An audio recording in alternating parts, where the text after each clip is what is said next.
जैसे अभी जुडिशरी, जैसे बेटा अभी जुडिशरी के अलाउंस के लिए भी एक एग्जाम्पशन, उनको एक जुडिशियल अलाउंस मिला है, तो उसमें उनको जो है ना वो एग्जाम्पशन जो है ना वो उन्होंने गवर्नमेंट ने दे दी।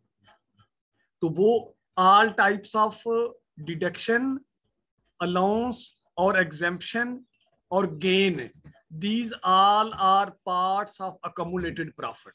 ये सिंपल आप ज़हन में रख लें, इसमें बेटा कोई कंफ्यूज होने की जो है ना वो जरूरत नहीं है।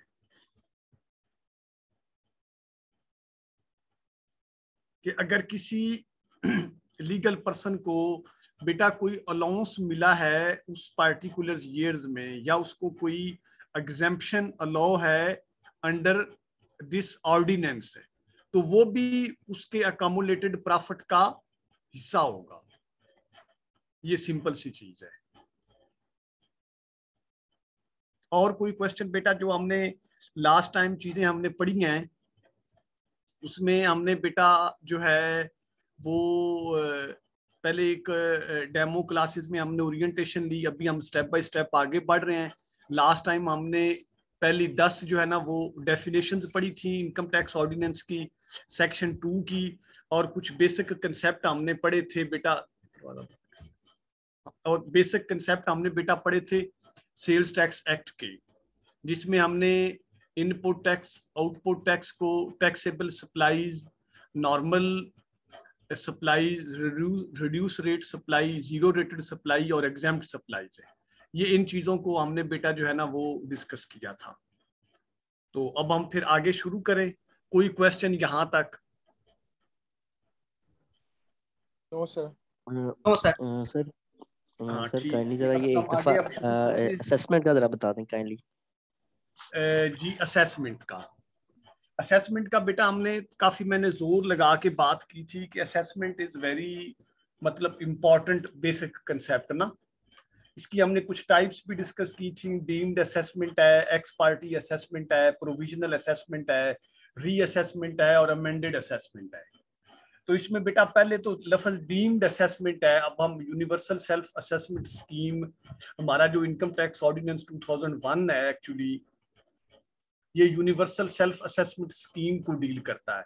इसका मतलब बेटा ये है कि कोई भी टैक्स पेयर अपनी मर्जी से जो डिक्लेरेशन देगा that will be legally accepted, उसको हम डीम्ड असेसमेंट कहते हैं under section 120(1) of income tax ordinance 2001। अभी हम सेक्शन में आगे नहीं जाएंगे, कंफ्यूज नहीं आपको करना, क्योंकि आपको मकसद सिखाना है और समझाना है। तो बेटा डीम्ड असेसमेंट वो है जो टैक्स पेयर अपनी मर्जी से अपना गोशवारा जमा करवा देता है। इसको फर्दर हम ऐसे एक्सप्लेन करेंगे कि टैक्स पेयर के पास राइट है बेटा, फॉर एग्जांपल आप में से XYZ कोई एक बच्चे का नाम मेरे ज़हन में बार बार आता है, अरसलान, वो इधर सामने भी नजर आ रहा है। अरसलान फॉर एग्जांपल बेटा एक शॉपकीपर है, ये मतलब किसी यूनिलीवर के साथ फॉर एग्जांपल काम कर रहा है, यूनिलीवर का ये डिस्ट्रीब्यूटर है और गुजरांवाला डिवीजन में ये काम कर रहा है। 5 बंदे इसने रखे हुए हैं, पूरे साल ये यूनिलीवर से सप्लाई लेता है और आगे जो है ना वो अपनी शॉप पर अपना जो इसने स्टोर बनाया हुआ है वहां से बेटा ये आगे नीचे सप्लाई कर देता है रिटेलर को। साल के बाद अरसलान साहब के पास लीगल ऑप्शन है कि वो अपनी मर्जी से अपना गोशवारा जमा करवा दे। अरसलान साहब ये भी शो कर सकते हैं कि जी मैंने पूरे साल में यूनिलीवर से 5 मिलियन की सप्लाई ली है, 1 मिलियन की मेरे स्टॉक में पड़ी हुई हैं और 4 मिलियन की आई हैव सोल्ड आउट, और उस 4 मिलियन के ऊपर मुझे टोटल जो नेट इनकम हुई है वो सिर्फ 3 लाख रुपया हुई है सालाना। अब 4 लाख तक तो हम उसको BTL कहते हैं, बेलो टैक्सेबल लिमिट है। ये 3 लाख नेट इनकम जिसके ऊपर 0 टैक्स बनता है, ये अपना गोशवारा अगर जमा करवा देगा तो वो लीगली एक्सेप्ट हो जाएगा, उसको हम कहते हैं डीम्ड असेसमेंट।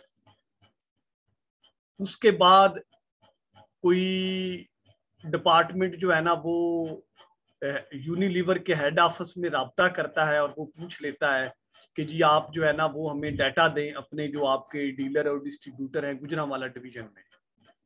तो अरसलान साहब का डाटा मिल जाता है FBR को, और यूनिलीवर वाले ये लिखते हैं कि जी हमने तो अरसलान साहब को टैक्स ईयर 2021 में यानी बेटा जुलाई 2020 से लेकर जून 21 तक का जो माली साल है कि जी हमने अरसलान साहब को 30 मिलियन की सप्लाईज जो है ना वो की है। अरसलान साहब ने पहले 5 मिलियन शो किया है, तो वो बेटा जो डिफरेंस है वो आगे अरसलान साहब को डिपार्टमेंट कन्फ्रंट करवाएगा और वो एक रीअसेसमेंट हो जाएगी। जो इसकी डिक्लेरेशन है उसको डिपार्टमेंट चेंज कर देगा और वो जो एक दफा रीअसेसमेंट हुई है उसको डिपार्टमेंट दोबारा भी चेंज कर सकता है, उसको हम अमेंडेड असेसमेंट कहते हैं। अगर जब कॉरिस्पॉन्डेंस हो रही होगी अरसलान साहब के साथ, अगर ये कोई कॉरिस्पॉन्डेंस का जवाब डिपार्टमेंट को नहीं देता और department without any reply received from tax payer इसकी असेसमेंट कंप्लीट कर देता है, तो that is called x party assessment. उसको बेटा हम एक्स पार्टी असेसमेंट कहेंगे कि जी अरसलान साहब ने या XYZ कोई भी टैक्स पेयर है उसने बेटा जवाब नहीं दिया, तो उसको हम कहेंगे एक्स पार्टी असेसमेंट। ये बेटा क्लियर होगी? Sir I have a question. जी जी बेटा पूछें। सर अप्रूव्ड ग्रेजुएटी फंड और सुपर एन्युएशन फंड जो होता है, जी जी सर वो कमिश्नर को ये पावर कैसे है कि वो जो है वो अप्रूव कर सकता है और किसको दे सकता है मतलब? ठीक है बेटा, शाबाश, बड़ा अच्छा क्वेश्चन आपने पूछा। उसमें बेटा ये ना कि जितना भी आपके ऑर्डिनेंस की मेजर जो पावर्स है ना बेटा, इनकी अप्रूवल का जो इख्तियार है ना, ये बेटा एक exemption certificate under section 159 of income tax ordinance, कोई भी टैक्स पेयर किसी भी किस्म की जो एग्जेम्पशन है ना उसको बेटा वो क्लेम करता है। ठीक है, अगर कोई एनजीओ या एनपीओ भी रजिस्टर होती है under section 2 sub section 36 of income tax ordinance ना, आज हम इंशाल्लाह उस डेफिनेशन को पढ़ेंगे भी एनजीओ और एनपीओ को भी, तो वो बेटा अप्लाई करेगा कमिश्नर के पास। कमिश्नर बेटा इन्हीं ही ऑर्डिनेंस के अंदर बकायदा रूल्स डिफाइन किए गए हैं कि जो बंदा फलां चीज की एग्जेम्पशन अप्लाई करेगा तो उसने बेटा ये कंडीशंस को फुलफिल करना है। कमिश्नर साहब उसकी स्टेटमेंट्स को, उसकी बैंक स्टेटमेंट को, उसकी विदहोल्डिंग स्टेटमेंट को और उसकी वो सारी कंडीशंस को लीगली तौर पर देखेंगे। ठीक है ना, after examining his record, commissioner उसको एक फॉर पार्टिकुलर 1 ईयर्स उसको वो एग्जेम्पशन सर्टिफिकेट जो है ना वो अलाउ कर देंगे कि जी इसने लॉ के तहत ये जो कंडीशंस रिक्वायर्ड थी इस लीगल पर्सन ने वो फुलफिल की हैं, लिहाजा मैं इस सेक्शन के तहत जो सेक्शन के तहत उसको इख्तियारात दिए गए हैं वो बेटा उसको एग्जेम्पशन सर्टिफिकेट अलाउ कर देगा।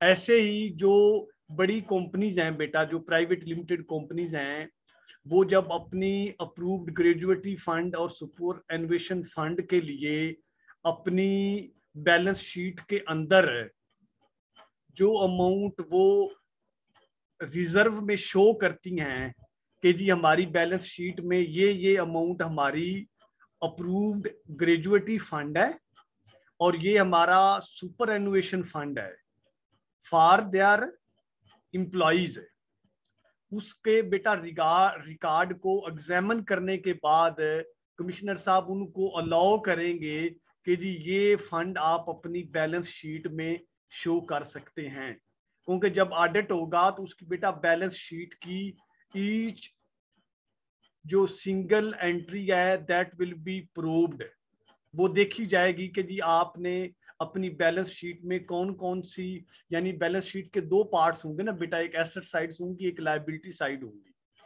कि जो भी वो चीजें अपनी बैलेंस शीट में कंपनी शो कर रही है ड्यूरिंग ऑडिट उसकी वो सारी चीजें देखी जाएंगी।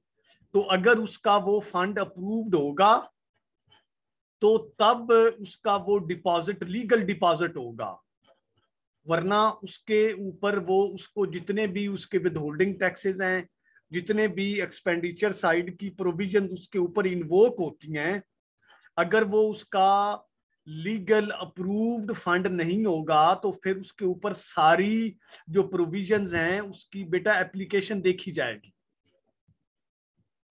ये इसका मतलब ये है। Okay sir, thank you. हाँ जी, नेक्स्ट। अब बेटा आगे हम जो है ना वो नेक्स्ट बेटा आज हम अपनी जो है ना वो डेफिनेशन शुरू करते हैं। ये बेटा थोड़ी इंपॉर्टेंट डेफिनेशन है।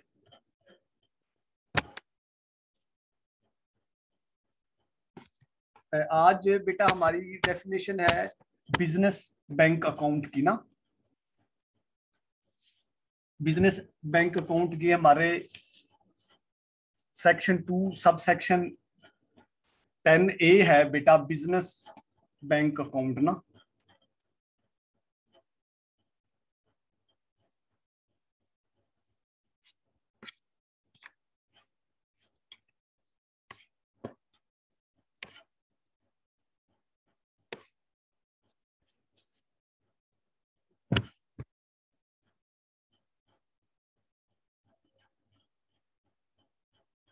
बिजनेस बैंक अकाउंट की बेटा बड़ी इंपॉर्टेंट डेफिनेशन है, ये आपने ज़हन में रखनी है।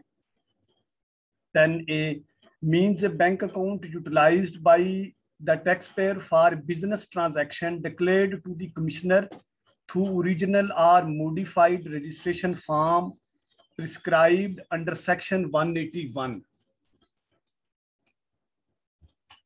कि ये बेटा बिजनेस बैंक अकाउंट आपका वो अकाउंट है जो आपने अपना जो 181 का बेटा जो आपका रजिस्ट्रेशन फॉर्म है किसी भी टैक्स पेयर का, उसके अंदर जो आपने डिक्लेयर किया हुआ है कमिश्नर साहब को, कमिश्नर इनलैंड रेवेन्यू को, वो जो आपका डिक्लेयर्ड बैंक अकाउंट है that is called business bank account.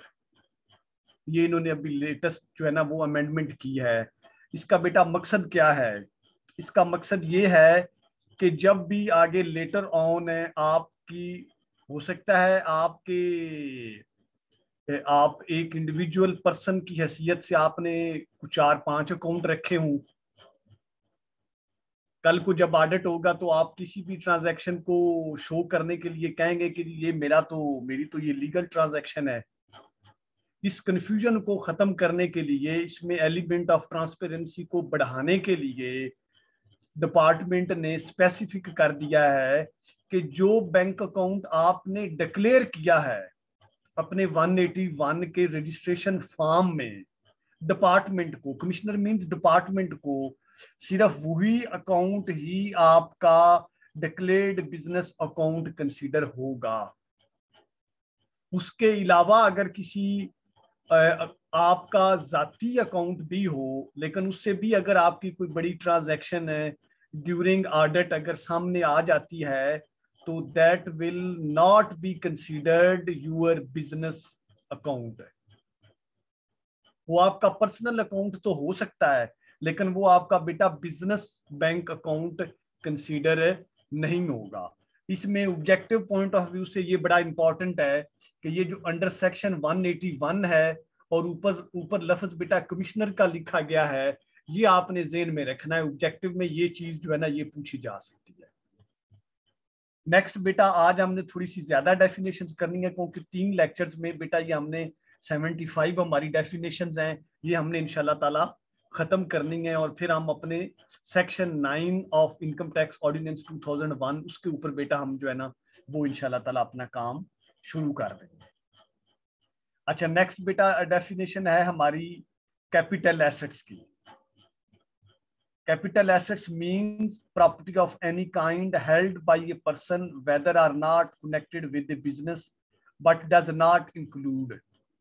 इसमें बेटा सिंपल आपने ज़हन में रखनी है कि जैसे आप में से बहुत सारे लोगों की अकाउंटिंग की थोड़ी बहुत बैकग्राउंड भी होगी कि जी एक आपका करंट एसेट होता है और एक आपका कैपिटल एसेट होता है, ठीक है ना। कैपिटल एसेट मींस हम एसेट्स की वो किस्म जिसकी लाइफ मोर देन 1 ईयर है उसको आप कैपिटल एसेट कहते हैं। अगर हम इंतहाई सिंपल लैंग्वेज में इसको डिफाइन करें। तो इसमें भी कैपिटल एसेट्स मींस वो चीजें हैं जो आपके बिजनेस के साथ लिंक्ड हैं, बट डज नॉट इंक्लूड, उसमें जो कंज्यूमेबल आइटम्स हैं बेटा वो नहीं होनी, जिसके ऊपर आपको डेप्रिसिएशन अलाउ है वो चीज आपने माइनस कर देनी है।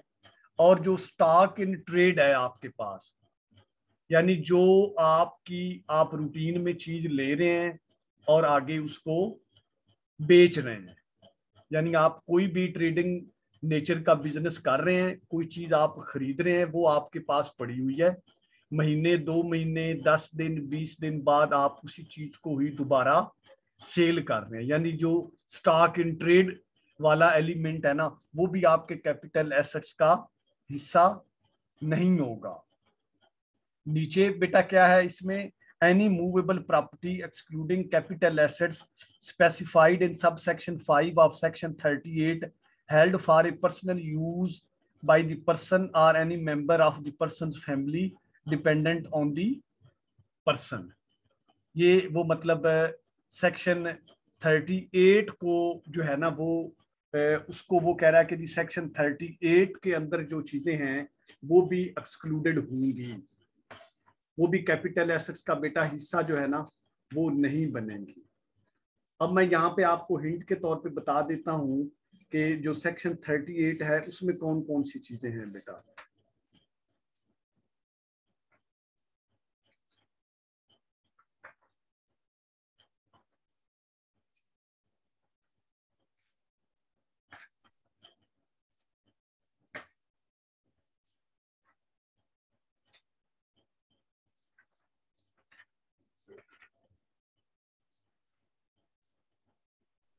सर ये हम कौन सा टॉपिक कर रहे हैं और कौन से एक्ट से कर रहे हैं, थोड़ा काइंडली। ये बेटा हम इनकम टैक्स ऑर्डिनेंस 2001 के बेटा सेक्शन 2 की हम बेटा डेफिनेशंस कर रहे हैं, जो पहले आपको डाटा बेटा आपसे शेयर हुआ है ना लास्ट टाइम तक बेटा हमने 10 डेफिनेशंस की थी पहली ना, आज हम अपनी डेफिनेशन 10A से आगे बेटा शुरू होंगे। हाँ हम बेटा जो है ना वो सेक्शन 2 पढ़ रहे हैं इनकम टैक्स ऑर्डिनेंस 2001 का, उसके अंदर जो बेटा डेफिनेशंस हैं वो हम पढ़ रहे हैं। पहले हमने बिजनेस बैंक अकाउंट की डेफिनेशन पढ़ी है, फिर अभी हम बेटा कैपिटल एसेट की जो है ना वो डेफिनेशन पढ़ रहे हैं कि व्हाट इज कैपिटल एसेट। ये हमारा सब सेक्शन 11 है बेटा section 2 of income tax ordinance 2001 का। अभी इसमें बेटा मैंने आपको बताया कि कैपिटल एसेट्स में वो चीजें आएंगी जिनकी लाइफ मोर देन 1 ईयर है। अब इसमें एक्सक्लूड आपने कौन कौन सी चीजें करनी है, जो बेटा कंज्यूमेबल स्टोर आइटम्स हैं वो एक्सक्लूड होंगी, स्टॉक इन ट्रेड बेटा एक्सक्लूड होगा, और वो चीजें जिनके ऊपर आगे सेक्शन 22 में डेप्रिसिएशन अलाउ होती है, वो एसेट्स है जिनके ऊपर डेप्रिसिएशन अलाउ होगी under section 22 of income tax ordinance, वो सारी चीजें जो है ना वो कैपिटल एसेट्स में से एक्सक्लूड हो जानी है, यानी वो कैपिटल एसेट्स नहीं कहलाएंगी जिसके ऊपर आपको बेटा डेप्रिसिएशन अलाउ होगी, या वो चीज जो आपके स्टॉक एंड ट्रेड का हिस्सा है जो आप रूटीन में बेटा परचेज कर रहे हैं और रूटीन में सेल कर रहे हैं। यानी ये सिंपल सी डेफिनेशन जो है ना ये आपने ज़हन में रखनी है कैपिटल एसेट्स की। आगे बेटा नेक्स्ट डेफिनेशन है चैरिटेबल पर्पस की, कि what is charitable purpose, includes relief of the poor, education, medical relief and advancement of any other object of general public and utility। यहाँ पे बेटा मैं इसको लिख भी देता हूँ अगर आप थोड़ा सा कंफ्यूज बेटा नहीं होना। इसमें बिजनेस बैंक अकाउंट को हमने पहले बेटा डेफिनेशन किया है, आपका जो रजिस्ट्रेशन फॉर्म के ऊपर बेटा आपने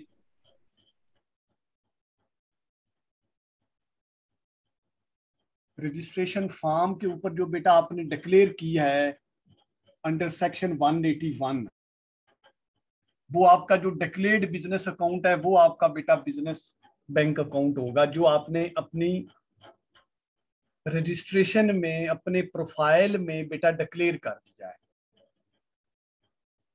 कैपिटल एसेट्स में बेटा वो चीज होगी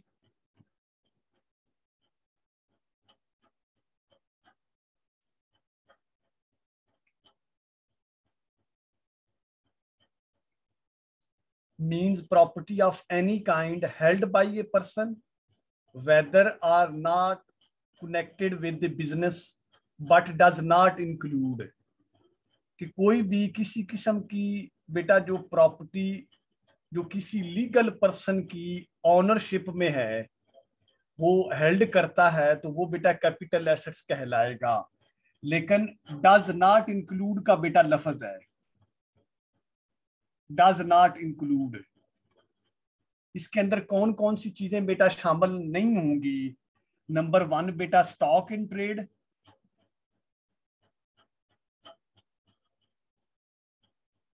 स्टॉक इन ट्रेड बेटा जैसा कि लफ्ज से ही ज़ाहिर है कि जो रूटीन में आप चीज बेटा खरीदते हैं और कुछ देर के बाद बेच देते हैं। जैसे हमने अभी एक यूनिलीवर वाले बेटा डीलर डिस्ट्रीब्यूटर की एग्जांपल ली है कि आप बेटा सप्लाई लेते हैं 2 मिलियन की यूनिलीवर से मुख्तलिफ आइटम्स बेटा आप मंगवा लेते हैं। आप हफ्ते 2 हफ्ते बाद जैसे आपको मार्केट में ज़रूरत आपकी मतलब शॉप के ऊपर जैसे आपको डिमांड आती जाती है आप उसको साथ ही बेटा सेल करते जाते हैं। ये रूटीन का स्टॉक इन ट्रेड है, ठीक है ना। ये आप कोई भी एग्जांपल जो है ना वो किसी भी बिजनेस की जो है ना वो दे सकते हैं। तो रूटीन में आपने बेटा चीज खरीदी, आप उसको 15-20 दिन महीने बाद दोबारा जो है ना वो आगे एक साइकिल में चलाते जा रहे हैं, तो वो बेटा जो वो साइकिल के अंदर जो आपका स्टॉक होता है that is called stock in trade, वो बेटा कैपिटल एसेट्स का हिस्सा नहीं होगा। और बाकी उन्होंने कहा कि जी कंज्यूमेबल आइटम्स, कंज्यूमेबल आइटम ना जो रोजमर्रा में आपकी इस्तेमाल हो रही हैं चीजें, वो भी बेटा कैपिटल एसेट्स में नहीं होंगे। रूटीन में जिनकी लाइफ लेस देन 1 ईयर्स है वो आपकी जो है ना वो कैपिटल एसेट्स का हिस्सा बेटा नहीं बनेगी। ये ऑब्जेक्टिव में वो चीज पूछ सकता है। बाकी उन्होंने कहा है कि वो आइटम्स जिसके ऊपर आपको अंडर सेक्शन 22 डेप्रिसिएशन अलाउ होगी,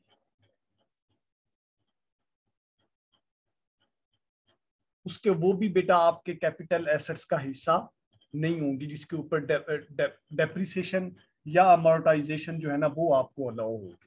तो ये बेटा कैपिटल एसेट्स की ये यानी चीजें एक्सक्लूजन है उसमें कि ये चीजें आपके कैपिटल एसेट्स का हिस्सा नहीं होंगी। यानी अब वो नीचे बेटा पूछ सकता है आपसे एग्जांपल्स में, ऊपर वो लिख सकता है। वालेकुम सलाम। सरकार ने ये डिप्रिसिएशन का अगर कोई एग्जांपल दे सके, ये बेटा हम आगे ये इसको बेटा हम डिटेल से पढ़ेंगे। ये हमारे सिलेबस का हिस्सा है बेटा सेक्शन 22 में ना।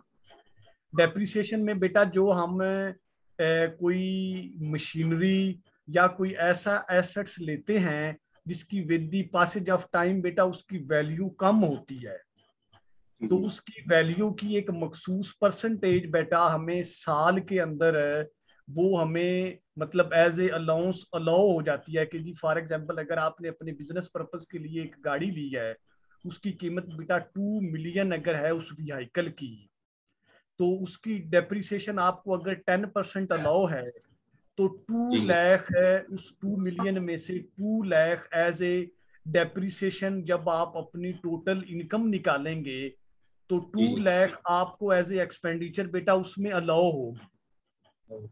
डेप्रिसिएशन का ये बेटा मकसद है ना कि जो चीजें आप अपने बिजनेस पॉइंट ऑफ व्यू से खरीद लेते हैं जिनकी value with the passage of time कम हो जानी है, तो वो उनकी वैल्यू की एक मखसूस परसेंटेज जो कि हमें सेक्शन 22 है हमारा बेटा डेप्रिसिएशन को जो डील करता है, उसमें हम ये डिटेल से पढ़ेंगे।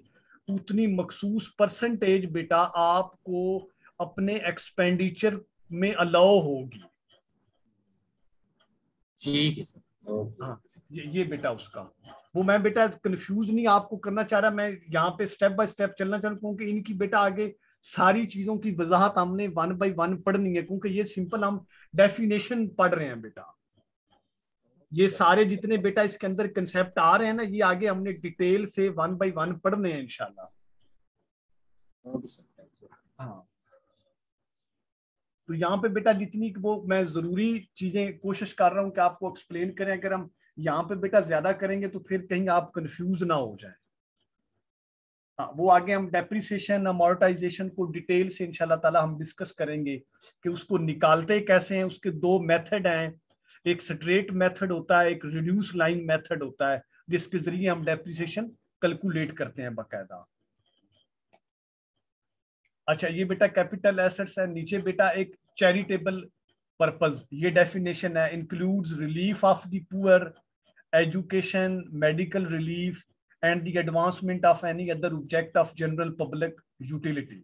उसको बेटा चैरिटेबल पर्पस कहते हैं। ये बेटा आगे आपको एक डोनेशन भी अलाउ होती है कि आप किसी भी चैरिटेबल पर्पस के लिए डोनेशन जो है ना वो कोई लीगल पर्सन जो है ना वो कर सकता है। लेकिन डोनेशन के लिए बेटा ये जरूरी होता है कि कोई चैरिटेबल पर्पस हो। अब यहाँ पे चैरिटेबल पर्पस को डिफाइन कर दिया गया है कि जी ये जो एक्शंस हैं, मतलब all types of social activities बेटा चैरिटेबल पर्पस नहीं होंगी as per income tax ordinance 2001। इस लॉ के जो लॉ की लैंग्वेज में बेटा चैरिटेबल पर्पस है उसको डिफाइन कर दिया गया है, includes relief of the poor, education के लिए, मेडिकल रिलीफ के लिए and the advancement of any other object of general public utility. कि आम किसी भी शख्स की फलाह बहबूद के लिए कोई भी जो एक्टिविटी है उसको उन्होंने कह दिया कि जी वो चैरिटेबल पर्पस की कैटेगरी में बेटा आएगी। आगे नेक्स्ट बेटा डेफिनेशन है कंपनीज की, ये थोड़ी इंपॉर्टेंट है, इसमें पॉसिबल है कि कोई ऑब्जेक्टिव वो पूछ ले। सब सेक्शन 12 में है जी, company means a company as defined in the companies ordinance 1984। Next क्या जी, a body corporate formed by or under any law in force in Pakistan.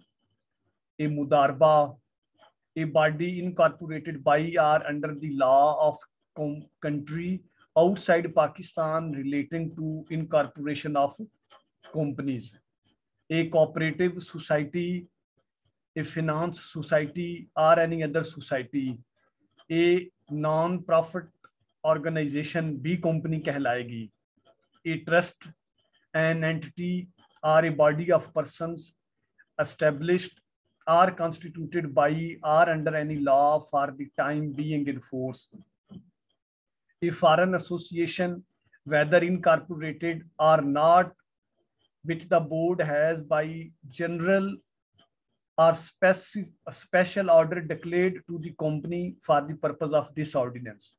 A provincial government भी बेटा company कहलाएगी, local government in Pakistan भी बेटा company कहलाएगी। अब इसमें कि वो कंपनी जो कंपनीज ऑर्डिनेंस 1984 के तहत बनाई गई है या और कोई फर्म जो कि किसी भी पाकिस्तानी कानून के तहत वजूद में आई है।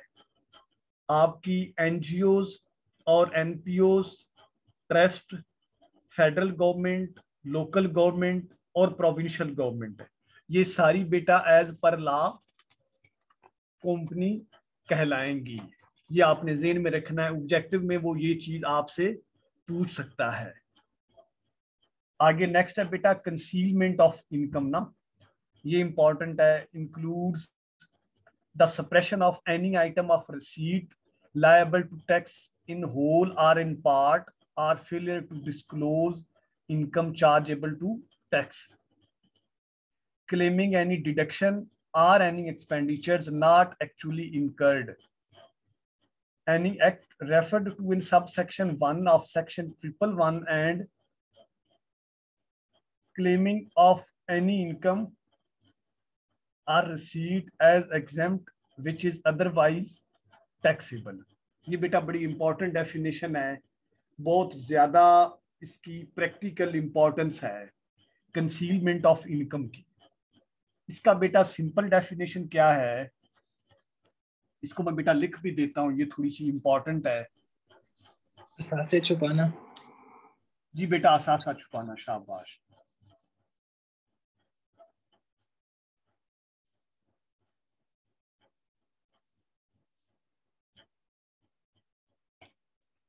आप इंशाल्लाह अच्छे टैक्स ऑफिसर बनेंगे, क्या ख्याल है? लग जाए बस।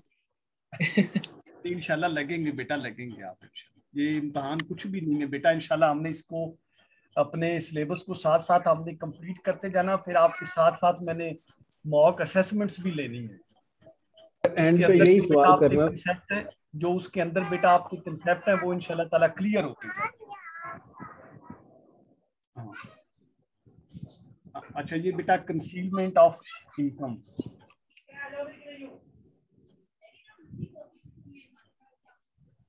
अच्छा इसके अंदर बेटा वो क्या कह रहा है, number 1 the suppression of any item of receipt liable to be tax in whole or in part or failure to disclose income chargeable to tax है। ये इसका क्लॉज ए है। नंबर 1 क्या है बेटा, the suppression of any item of receipt liable to be taxed in whole or in part.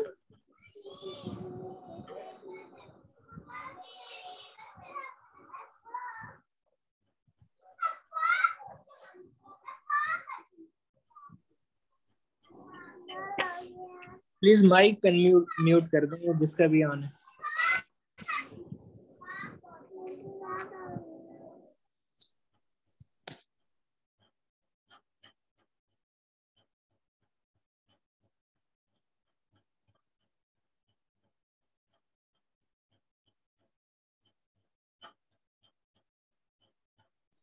भाई mic off कर दे यार अपना ब्रो।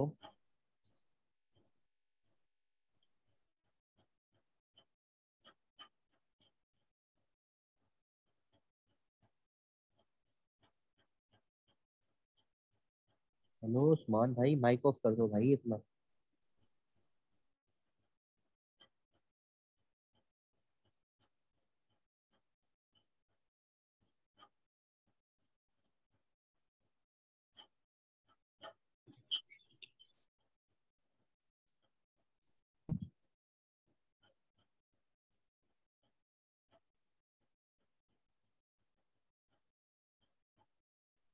प्लीज यार माइक ऑफ कर दे भाई। सर स्क्रीन शो नहीं हो रही है, किसी का माइक ऑन है, काइंडली आप लोग पीछे से म्यूट कर दिया करें। आप इसको पिन करें स्क्रीन को।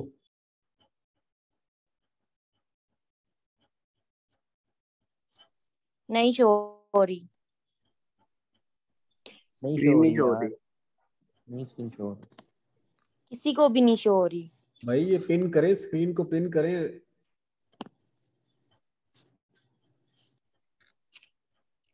जी बेटा स्क्रीन नहीं शो हो रही सर। नहीं शो हो रही। काफी लोगों की सर माइक ओपन है। आप जो सर वाली स्क्रीन है उस पर डबल क्लिक करें। बिल्कुल डबल क्लिक करेंगे तो आपको सब कुछ शो होगी। भाई नहीं हो रही है। स्वैप करके स्क्रीन के ऊपर लेके जाएं और जो सर की स्क्रीन है उसके ऊपर डबल क्लिक करें।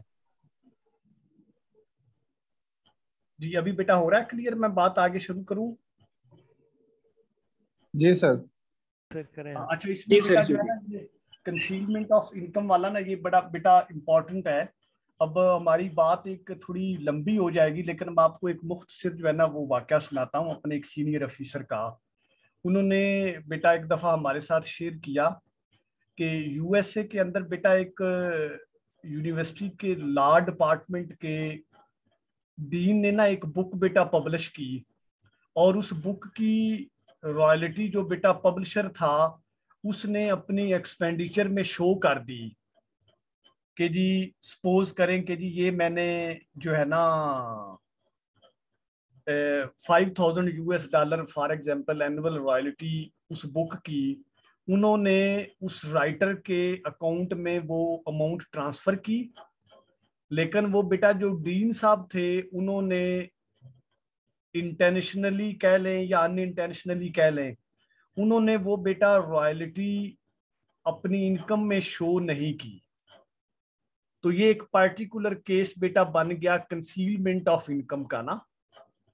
कैसे कंसीलमेंट ऑफ इनकम का बना कि suppression of any item of receipt Holi और पार्शियली।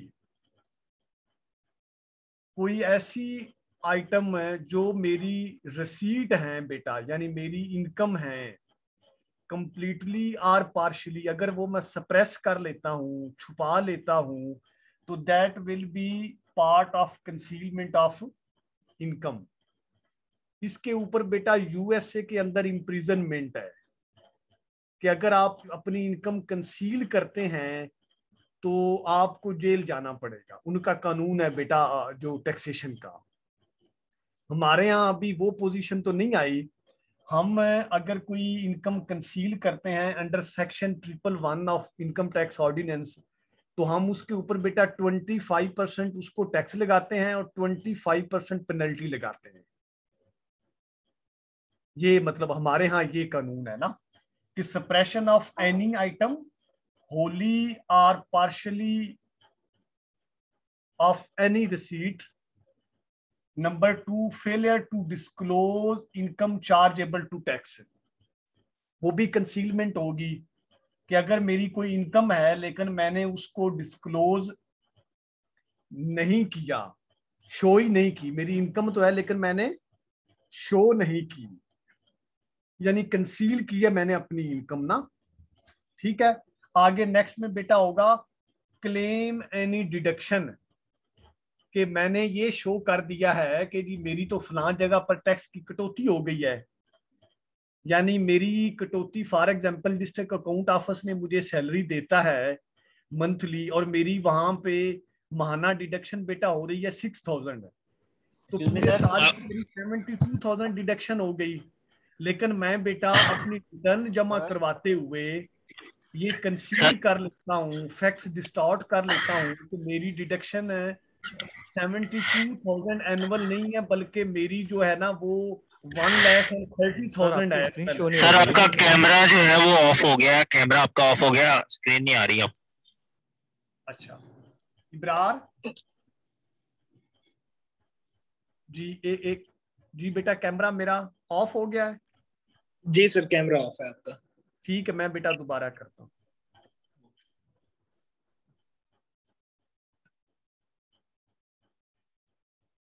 जी अब बेटा हो गया क्लियर? जी सर। जी यस सर सर। हाँ अच्छा बेटा, मैं ये सर ये आपको पॉइंट बताने रिपीट लगा कर था। दीजिएगा काइंडली। जी मैं बेटा उसी को रिपीट करने लगा हूँ। मैं बेटा ये कह रहा हूँ कि कोई मैंने अपनी रिसीट को मैं सप्रेस कर लूँ, किसी किस्म की रिसीट को, या मैं अपनी टोटल इनकम को डिस्क्लोज ना करूं, या कोई ऐसी मैं डिडक्शन शो कर दूं कि जी मेरी फलां जगह पर कटौती हुई है। जैसे मैंने अभी आपको एग्जांपल दी डिस्ट्रिक्ट अकाउंट ऑफिस की कि जी मेरी अगर मंथली सैलरी के ऊपर बेटा 6,000 रुपया कटौती हो रही है, तो मेरी एनुअल कटौती हो गई ना बेटा 72,000 पर ईयर। लेकिन मैं अपनी रिटर्न में जो है ना वो मैं ये शो कर दूं कि जी मेरी कटौती जो है ना वो 72,000 की बजाय 1,30,000 है, यानी मैं अपनी डिडक्शन ओवर क्लेम कर लूं। तो ये सारी चीजें बेटा कंसीलमेंट ऑफ इनकम में आएंगी कि मैं अपनी कोई रिसीट बेटा शो, कोई एक हेड ऑफ रिसीट ना शो करूं। फॉर एग्जांपल मैं एक एग्जांपल देता हूं कि मैं गवर्नमेंट एम्प्लॉई हूं, मेरी कोई फैमिली बेटा प्रॉपर्टी हो किसी शहर में, वो मैंने रेंट पे दी हुई है, उसकी रेंट की इनकम मुझे आती है महाना 50,000 रुपया। तो एक्चुअली तो वो जो सालाना महाना मुझे अगर 50,000 मिलता है तो वो बेटा 6 लाख मेरी रेंटल इनकम में आनी चाहिए ना। लेकिन अगर उसको मैं कंसील कर लेता हूँ, छुपा लेता हूँ, तो वो किसी भी स्टेज पे जब डिपार्टमेंट मुझे प्रोब करेगा या ऑडिट होगा या तो वो क्या होगी बेटा, वो कंसीलमेंट ऑफ इनकम होगी। बात क्लियर होगी बेटा? हमारे यहाँ इसके अंदर 25% बेटा टैक्स है कंसीलमेंट के ऊपर और 25% ही पेनल्टी है। ये मतलब ये ऑडिट के अंदर और बहुत सारी जगहों पर ये जो सेक्शन 111 है, जिसका इधर आपको जो है ना इसके क्लास सी में बकायदा मेंशन किया गया, तो ये बेटा बड़ा प्रैक्टिकल पॉइंट ऑफ व्यू से ये बड़ा इंपॉर्टेंट सेक्शन है कंसीलमेंट ऑफ इनकम वाला, कि जब भी आप अमेंडमेंट करेंगे तो मोस्टली कहीं ना कहीं आपको उसकी कंसीलमेंट नजर आएगी। कई ऐसे बिजनेसमैन है कि बेटा उनके 2 बैंक अकाउंट डिक्लेयर्ड होते हैं, लेकिन उनके 1-2 ऐसे बैंक अकाउंट होते हैं कि जिनों में उन्होंने 100 मिलियंस की ट्रांजैक्शंस की होती हैं, लेकिन वो बैंक अकाउंट उनके रूटीन में डिक्लेयर ही नहीं होते। तो अगर डिपार्टमेंट को उन बैंक अकाउंट्स का पता चल जाता है तो आप फिर सेक्शन 111 के तहत उनको कन्फ्रंट करवा के उनके खिलाफ ऑर्डर जो है ना वो आप असेसमेंट ऑर्डर जो अभी हमने डिस्कस किया है आप उसको रीअसेसमेंट करेंगे। एक दफा आपने रीअसेसमेंट कर ली, साल 2 साल बाद उसका कोई और अकाउंट सामने आ जाता है तो वो बेटा फिर आप उसकी असेसमेंट को अमेंड करेंगे बेटा, अमेंडेड असेसमेंट वो कहलाएगी। जी नेक्स्ट बेटा आगे है हमारी कंज्यूमर गुड्स ना। डेफिनेशन सिंपल सी है, इसमें कोई इतनी चीज मुश्किल नहीं है। Means goods that are consumed by the end consumers rather than used in the production of another good, कि जो बेटा रूटीन में हम चीजें खरीदते हैं और वो जो एंड कंज्यूमर है वो अपने इस्तेमाल में ले आता है, यानी उनकी फर्दर प्रोसेसिंग नहीं होती, उसको आप बेटा कंज्यूमर गुड्स कहेंगे। यानी जो आखिरी कंज्यूमर, यानी जो हम रोजमर्रा की चीजें जाके अपने बेटा रिटेल आउटलेट से, किसी आम मार्ट से, किसी सुपर स्टोर से अपनी रोजमर्रा की इस्तेमाल की चीजें बेटा जो लाते हैं घर में, ये these are called consumer goods. ठीक है, यानी इनकी बेटा फर्दर प्रोसेसिंग नहीं होती, ठीक है ना, कि वो किसी और चीज में बतौर रॉ मटेरियल इस्तेमाल नहीं हो रही, बल्कि उसको कंज्यूमर जो है वो इंसान जो है ना वो रूटीन में अपने रोजमर्रा के इस्तेमाल में ला रहा है, उसको आप कंज्यूमर गुड्स जो है ना वो कहेंगे। इसके अंदर एक बेटा लफ्ज फास्ट कंज्यूमर गुड्स का भी आएगा यूज। फास्ट कंज्यूमर गुड्स में इसमें बेटा ये मतलब बिस्किट, जूसेस, इस तरह की चीजें हैं, इनके ऊपर टर्नओवर टैक्स जो है ना वो कम होता है, यानी जिनकी क्वांटिटी बल्क में यूज होती है मार्केट में तो उसके ऊपर जो टर्नओवर टैक्स होता है उसको गवर्नमेंट ने रेट जो है ना वो रिड्यूस किया हुआ है। जैसे ये आपका बेटा आटा है, मैदा है, चावल है, इस तरह के जो फूड ग्रेन्स आइटम्स हैं ये फास्ट कंज्यूमर गुड्स की कैटेगरी में आती हैं चीजें। ये इन्हें हम FCMG भी कहते हैं। जी बेटा, FMCG। हाँ जी जी जी सॉरी बेटा आवाज थोड़ी। जी नेक्स्ट बेटा आगे है कोऑपरेटिव सोसाइटी की डेफिनेशन ना। Means A cooperative society registered under the Cooperative Societies Act 1925 or under any other law for the time being in force in Pakistan for the registration of cooperative societies। ये simple, इसमें आपने बेटा वो जो cooperative society act है 1925 वो आपने ज़हन में रखना है कि उसके तहत जो सोसाइटी एस्टेब्लिश हो रही है वो आपकी कोऑपरेटिव सोसाइटी कहलाती है। डेफिनेशन में ये चीज वो आपसे बेटा पूछ सकते हैं। आगे बेटा डेफिनेशन डेट की है। डेट मींस लोन होता है, means any amount owing including accounts payable and the amounts owing under promissory notes, bills of exchange, debentures, securities, bonds और अदर फाइनेंशियल इंस्ट्रूमेंट्स, कि जो बेटा अमाउंट आप ऑन करते हैं एंड यू हैव टू पे, यानी जो आपकी पेएबल अमाउंट है दैट इज कॉल्ड डेट। इसी के रिलेटेड बेटा एक और डेफिनेशन आगे हमारी यूज होगी, profit on debt. Profit on debt का ये मतलब है, ये दो कंटेक्स्ट में आप बेटा इसको अंडरस्टैंड करने की जरूरत है कि जो आपने लोन लिया हुआ है उसके ऊपर जो आप इंटरेस्ट दे रहे हैं वो प्रॉफिट ऑन डेट कहलाएगा।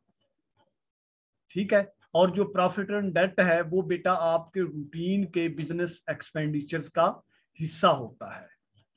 कि कोई आप फॉर एग्जांपल राइस का बिजनेस कर रहे हैं तो राइस वाले बिजनेस में अगर किसी आप में से किसी स्टूडेंट के किसी अजीज का हो तो आपको अंदाजा होगा कि जब बेटा ये सितंबर, अक्टूबर, नवंबर में, पार्टिकुलरली अक्टूबर नवंबर में जब बेटा ये राइस मिल्स वाले राइस की परचेज करते हैं तो ये लिमिट्स लेते हैं अपने कमर्शियल बैंक्स से, तो जो लिमिट्स लेते हैं उसके ऊपर बेटा ये लोन पे इंटरेस्ट पे करते हैं। तो वो जो इंटरेस्ट की अमाउंट है वो इनके बिजनेस एक्सपेंडिचर का हिस्सा होती है, उसको प्रॉफिट ऑन डेट आप कहेंगे। नेक्स्ट बेटा है deductible allowance, means an allowance that is deductible from total income under part 9 of chapter 3। ये आगे हम इसमें पढ़ेंगे कि वो अलाउंस बेटा, ये deductible allowance means all allowance that is deductible from total income, कि आपकी टोटल इनकम से ये चीजें आपको डिडक्ट, लीगली तौर पर इनको डिडक्ट करना अलाउ है। ये बेटा डिडक्टिबल अलाउंसेस होंगे। ये जो हमारा चैप्टर 3 है सेक्शन 9 ऑनवर्ड, उसमें हम बेटा ये पढ़ेंगे, जिसमें कुछ डेप्रिसिएशन होगी, इनिशियल अलाउंस होता है, प्री कमेंसमेंट एक्सपेंडिचर्स होते हैं कि आप बिजनेस शुरू करने से पहले जो ट्रायल बेसिस पे कुछ चीजें बनाते हैं उनके ऊपर जो इखराजात होते हैं, तो वो जो एक्सपेंडिचर्स हैं वो बेटा आपको टेक्निकली तौर पर अलाउ होते हैं। तो ये सारों को आप कहते हैं डिडक्टिबल अलाउंसेस, ये वो वाले हैं। नेक्स्ट बेटा आगे है डेप्रिशिएबल एसेट्स, जो थोड़ी देर पहले एक बच्चे ने क्वेश्चन भी किया था कि सर डेप्रिसिएशन को थोड़ा सा एक्सप्लेन कर दें। तो पहले बेटा डेप्रिशिएबल एसेट्स कौन कौन से हैं? सिंपल वो एसेट्स जिसके ऊपर बेटा वियर एंड टीयर हो, with the passage of time उसकी जो वैल्यू है वो रिड्यूस हो जाए, उसको आप डेप्रिशिएबल एसेट कहते हैं। अब आपका यहाँ पे डेफिनेशंस में क्या है? Means any tangible movable property, immovable property other than unimproved land और structural improvement to immovable property owned by a person that has a normal useful life exceeding 1 year is likely to lose value as a result of normal wear and tear, ठीक है जी, or obsolescence and is used wholly or partly by the person in deriving income from business chargeable to tax etc। ये बेटा detail में definition है, simple मैं आपको explain कर देता हूं कि मूवेबल और इमूवेबल वो प्रॉपर्टी बेटा जो आप अपने बिजनेस इनकम को ड्राइव करने के लिए इस्तेमाल कर रहे हैं, वो एसेट्स जिसकी वियर एंड टीयर से उसकी वैल्यू कम होगी, तो वो बेटा आपका डेप्रिशिएबल एसेट कहलाता है। नॉर्मली जिसकी लाइफ मोर देन 1 ईयर हो, फॉर एग्जांपल आपने बेटा बिजनेस कोई भी एस्टेब्लिश किया, फॉर एग्जांपल आपके किसी दोस्त ने एक इदारा बनाया, एजुकेशनल इंस्टीट्यूट बनाया है, तो उसके अंदर बेटा जो आपने फर्नीचर बाय करके रखा है ऑफिस के लिए और क्लासरूम के लिए, रूटीन में उसकी लाइफ मोर देन 1 ईयर्स है, आपके बिजनेस का वो जेन्युइन पार्ट है, उसकी वियर एंड टीयर भी हो रही है, तो वो बेटा आपका डेप्रिशिएबल एसेट्स कहलाता है। आपने अपने ऑफिस में जो बेटा कंप्यूटर परचेज करके रखा है वो भी आपका डेप्रिशिएबल एसेट कहलाता है।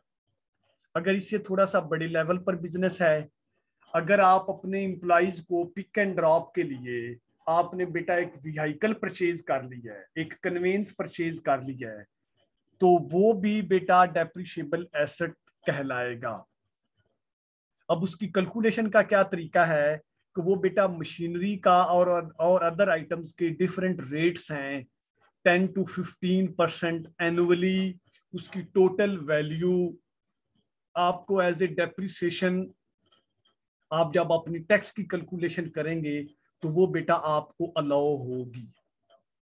इसके अंदर बेटा अब उन्होंने जो है ना, इसके अंदर सारी वो चीजें आएंगी जो आपकी डायरेक्टली बिजनेस एक्टिविटी में यूज हो रही हैं और वियर एंड टीयर से उसकी वैल्यू डे बाय डे कम हो रही है और उसकी लाइफ मोर देन 1 ईयर्स हो normally.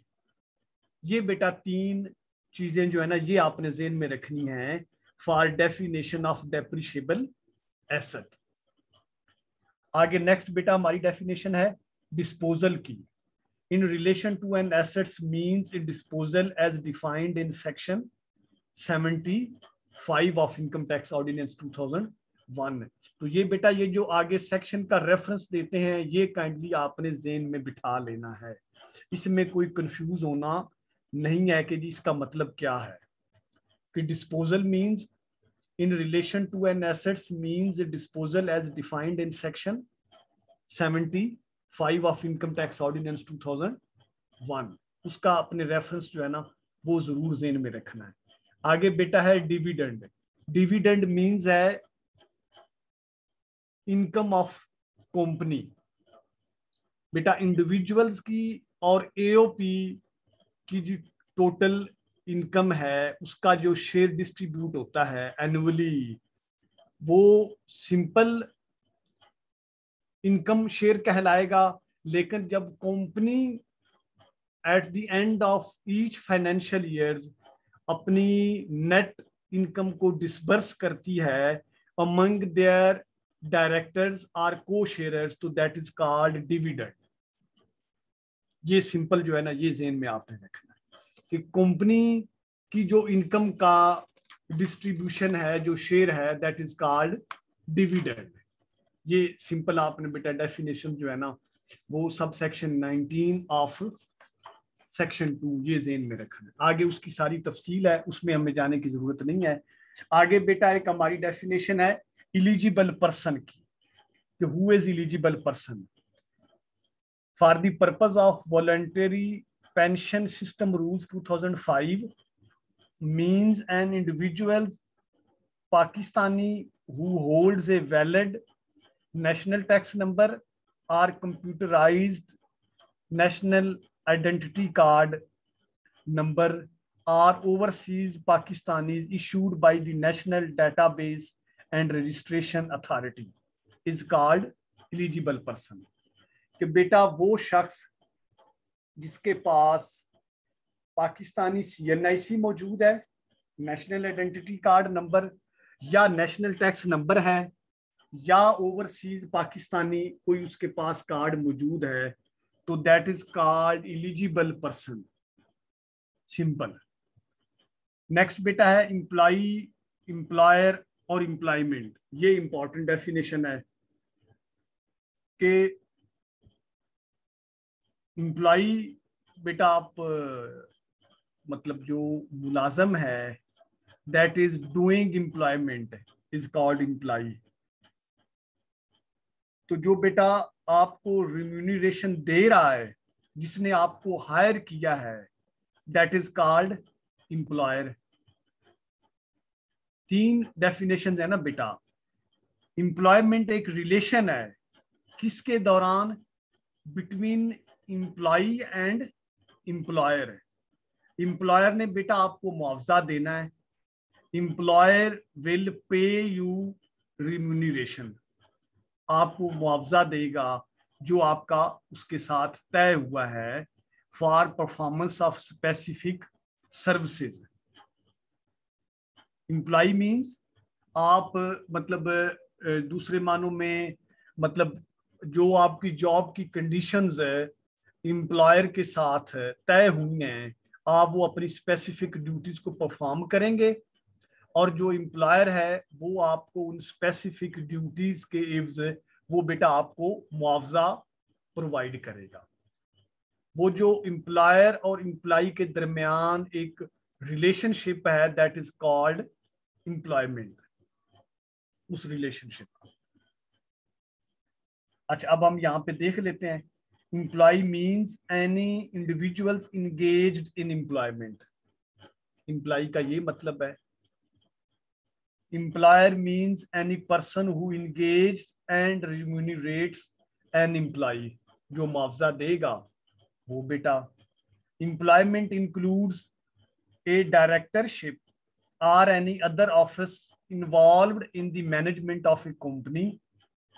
Number 2, a position entitling the holder to a fixed or ascertainable remuneration, or the holding or acting in any public office.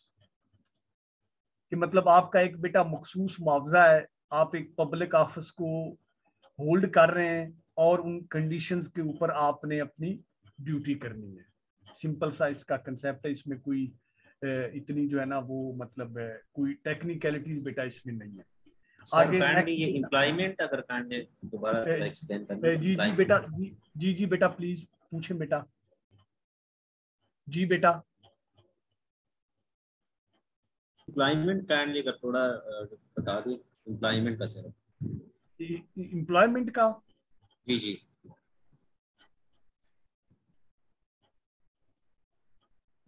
पहले तो बेटा आप सिंपल इसको अंडरस्टैंड करें ना कि एम्प्लॉयमेंट बेटा एक रिलेशन है between employer and employee. Relationship between employer and employee, यानी एम्प्लॉयर कौन है बेटा? जो आपको रोजगार दे रहा है, ठीक है ना। द पर्सन और company who is hiring anyone is called employer ना बेटा।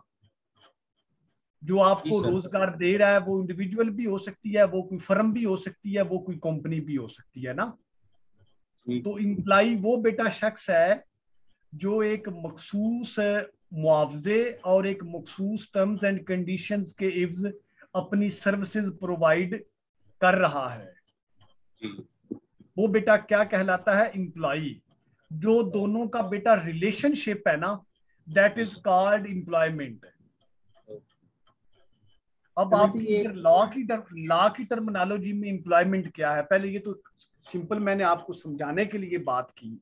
अब यहाँ पे इनकम टैक्स ऑर्डिनेंस में वो एम्प्लॉयमेंट को कैसे डिफाइन कर रहा है बेटा? एम्प्लॉयमेंट ए डायरेक्टरशिप और any other office involved in the management of A company.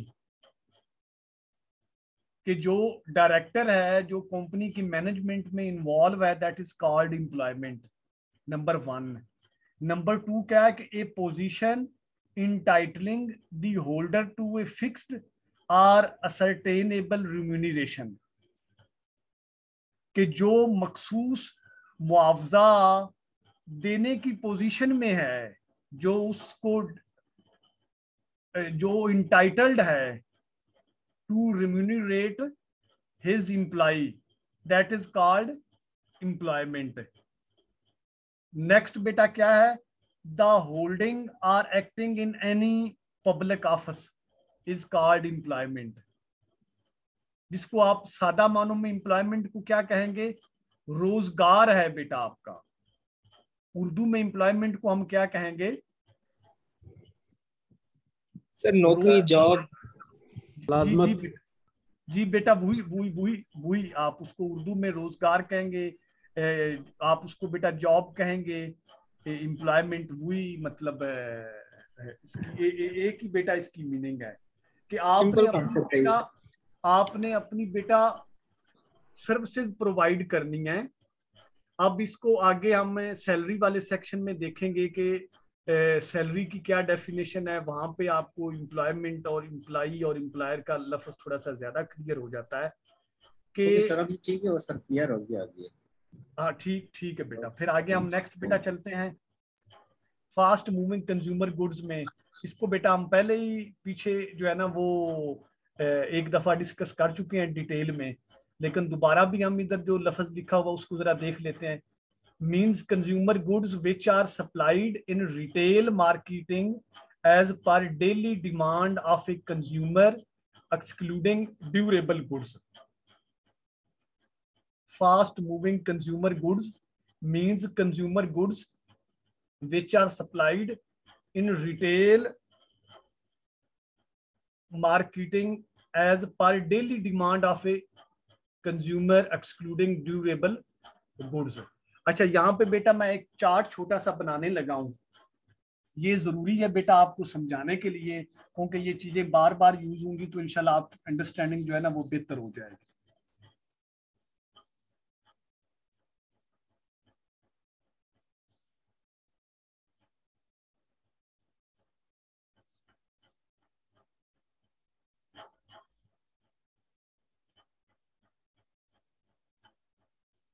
ये बेटा जो मैं अभी आपको लिख कर देने लगा हूँ ना, टाइम है, अच्छा हमारा टाइम तो ज्यादा हो रहा है, लेकिन ये जरूरी है चीजें, हम बेटा कुछ 15-20 मिनट और लगाएंगे हम। अच्छा ये बेटा ना मैं एक छोटा सा ना चार्ट बनाने लगा हूँ, इसको काइंडली ना आपने सारे लोगों ने ना ज़हन नशीन कर लेना है।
अच्छा ये बेटा ना मैंने एक सिंपल सा चार्ट बनाया है, इसको काइंडली आपने बेटा ना ज़हन नशीन कर लेना है। ये आगे हमारे सेल्स टैक्स में भी यूज होगा, इनकम टैक्स में भी यूज होगा। एक बेटा सप्लायर है और एक बायर है। सप्लायर बेटा बेचने वाला है, बायर खरीदने वाला है। अब सप्लायर की बेटा मुख्तलिफ किस्में हो सकती हैं। सप्लायर बेटा मैन्युफैक्चरर भी है, जो उस चीज को खुद बेटा तैयार कर रहा है। जैसे हमने बेटा एक हुंडा कंपनी की एग्जांपल ली, हम यूनिलीवर की एग्जांपल ले लेते हैं कि हुंडा कंपनी मैन्युफैक्चरर है और सप्लायर है, यानी चीज को बेटा खुद तैयार कर रही है। उससे नीचे बेटा डीलर और डिस्ट्रीब्यूटर हो सकता है। अब डीलर और डिस्ट्रीब्यूटर में ये फर्क होता है बेटा कि डीलर एक single representative of any company होता है इन स्पेसिफिक एरिया, कि वो एक ही बंदे को अपना जो है ना वो कंपनी एक डीलरशिप का एक लाइसेंस दे देती है कि XYZ एरिया में, तहसील में या डिस्ट्रिक्ट में सिर्फ एक ही बंदा उनके नुमाइंदा के तौर पर उनकी प्रोडक्ट को सेल करेगा। आगे वो फर्दर उस चीज को नीचे तक सप्लाई करेंगे। डिस्ट्रीब्यूटर मोर देन वन हो सकते हैं बेटा एक एरिया में। अच्छा उसके बाद बेटा एक रिटेलर होगा। रिटेलर से मुराद वो बंदा है जो बेटा गली मोहल्ले में किसी जगह में मार्ट में बैठा हुआ है और वो बेचेगा एंड कंज्यूमर को। एंड कंज्यूमर से मुराद बेटा आप, मैं, हर वो शख्स है जो चीज को रोजमर्रा के इस्तेमाल के लिए मार्केट से खरीद रहा है। हम जिस बंदे से रोजमर्रा की चीजें बेटा बाय करते हैं that is called retailer. Retailer means the person who is supplying items to end consumer. End consumer से मुराद वो लोग हैं बेटा जिन्होंने उस चीज की फर्दर प्रोसेसिंग नहीं करनी। ठीक है। और कुछ बेटा कमर्शियल इंपोर्टर होते हैं। कमर्शियल इंपोर्टर का मतलब ये है कि बेटा कुछ बड़े बड़े डीलर, डिस्ट्रीब्यूटर, मिडल मैन लोग काम कर रहे हैं, जो जैसे अभी आजकल आप देखते हैं कि मार्केट में बेशुमार बेटा चीजें हैं वो चाइना की हैं, वो बल्क में कंटेनर मंगवाते हैं बाहर से और मार्केट में सेल कर देते हैं। यानी हाई लेवल पे वो इंपोर्ट करते हैं बल्क में और फिर मार्केट में सेल कर देते हैं, ये कमर्शियल इंपोर्टर कहलाएगा। और फिर बेटा मैन्युफैक्चरर कम रिटेलर हैं कि मार्केट में बेटा चीज को तैयार करेंगे, खुद ही तैयार करेंगे और खुद ही रिटेल करेंगे। फॉर एग्जाम्पल जीएफसी है बेटा, रॉयल फैन है, वो बेटा खुद चीज को तैयार कर रहे हैं, सीलिंग फैन को, पेडिस्टल फैन को, एग्जॉस्ट फैन को, और उन्होंने अपनी फैक्ट्री के बाहर अपने आउटलेट भी बनाए हुए हैं, वो वहां पर ही उनको सेल भी कर रहे हैं। जैसे लाहौर में आप केक बेक्स वाले हैं, गोरमे स्वीट्स वाले हैं, निराला वाले हैं, और बेशुमार आपको स्वीट एंड बेकर्स के बेटा आइटम्स वाले मिलेंगे। वो मैन्युफैक्चरर कम रिटेलर हैं कि चीज बेटा वो तैयार भी खुद कर रहे हैं और मार्केट में सेल भी खुद कर रहे हैं। इसमें सर क्लॉथ ब्रांड है या शूज ब्रांड वगैरह भी, नाइकी वगैरह या? जी बिल्कुल, आप बेटा ये भी बिल्कुल ये भी एग्जांपल आप बेटा दे सकते हैं कि वो खुद मैन्युफैक्चरिंग भी कर रहे हैं। फैक्ट्री आउटलेट भी होती है उनके। जैसे बेटा चैनवन वाले हैं कि वो मैन्युफैक्चरिंग भी खुद कर रहे हैं और उन्होंने बड़ी बड़े मतलब शहरों में, मेन मार्केट्स में उन्होंने बेटा अपने आउटलेट्स बनाए हुए हैं, वहां पर वो सेल भी कर रहे हैं। तो उनको हम क्या कहेंगे कि वो मैन्युफैक्चरर कम रिटेलर हैं। मैन्युफैक्चरिंग भी बेटा खुद कर रहे हैं और रिटेलर्स को यानी एंड कंज्यूमर्स को आप में से, हम में से कोई भी XYZ पर्सन उनके बेटा रिटेल आउटलेट पे जाएगा और जो चीज उसको रिक्वायर्ड है ही आर शी में बाय, तो ये बेटा कहलाएंगे मैन्युफैक्चरर कम रिटेलर। ये बेटा एक सिंपल सी है, ये आपने ज़हन में रखना है क्योंकि आगे ये मुख्तलिफ जगहों पे ये वर्ड हमारे यूज होंगे कि मैन्युफैक्चरर है, डीलर डिस्ट्रीब्यूटर है, रिटेलर है, कमर्शियल इंपोर्टर है, मैन्युफैक्चरर कम रिटेलर है। मार्केट के अंदर बेटा ये टर्मिनोलॉजी है ना, ये बार बार ना यूज होगी। अभी हम बेटा आगे चलते हैं।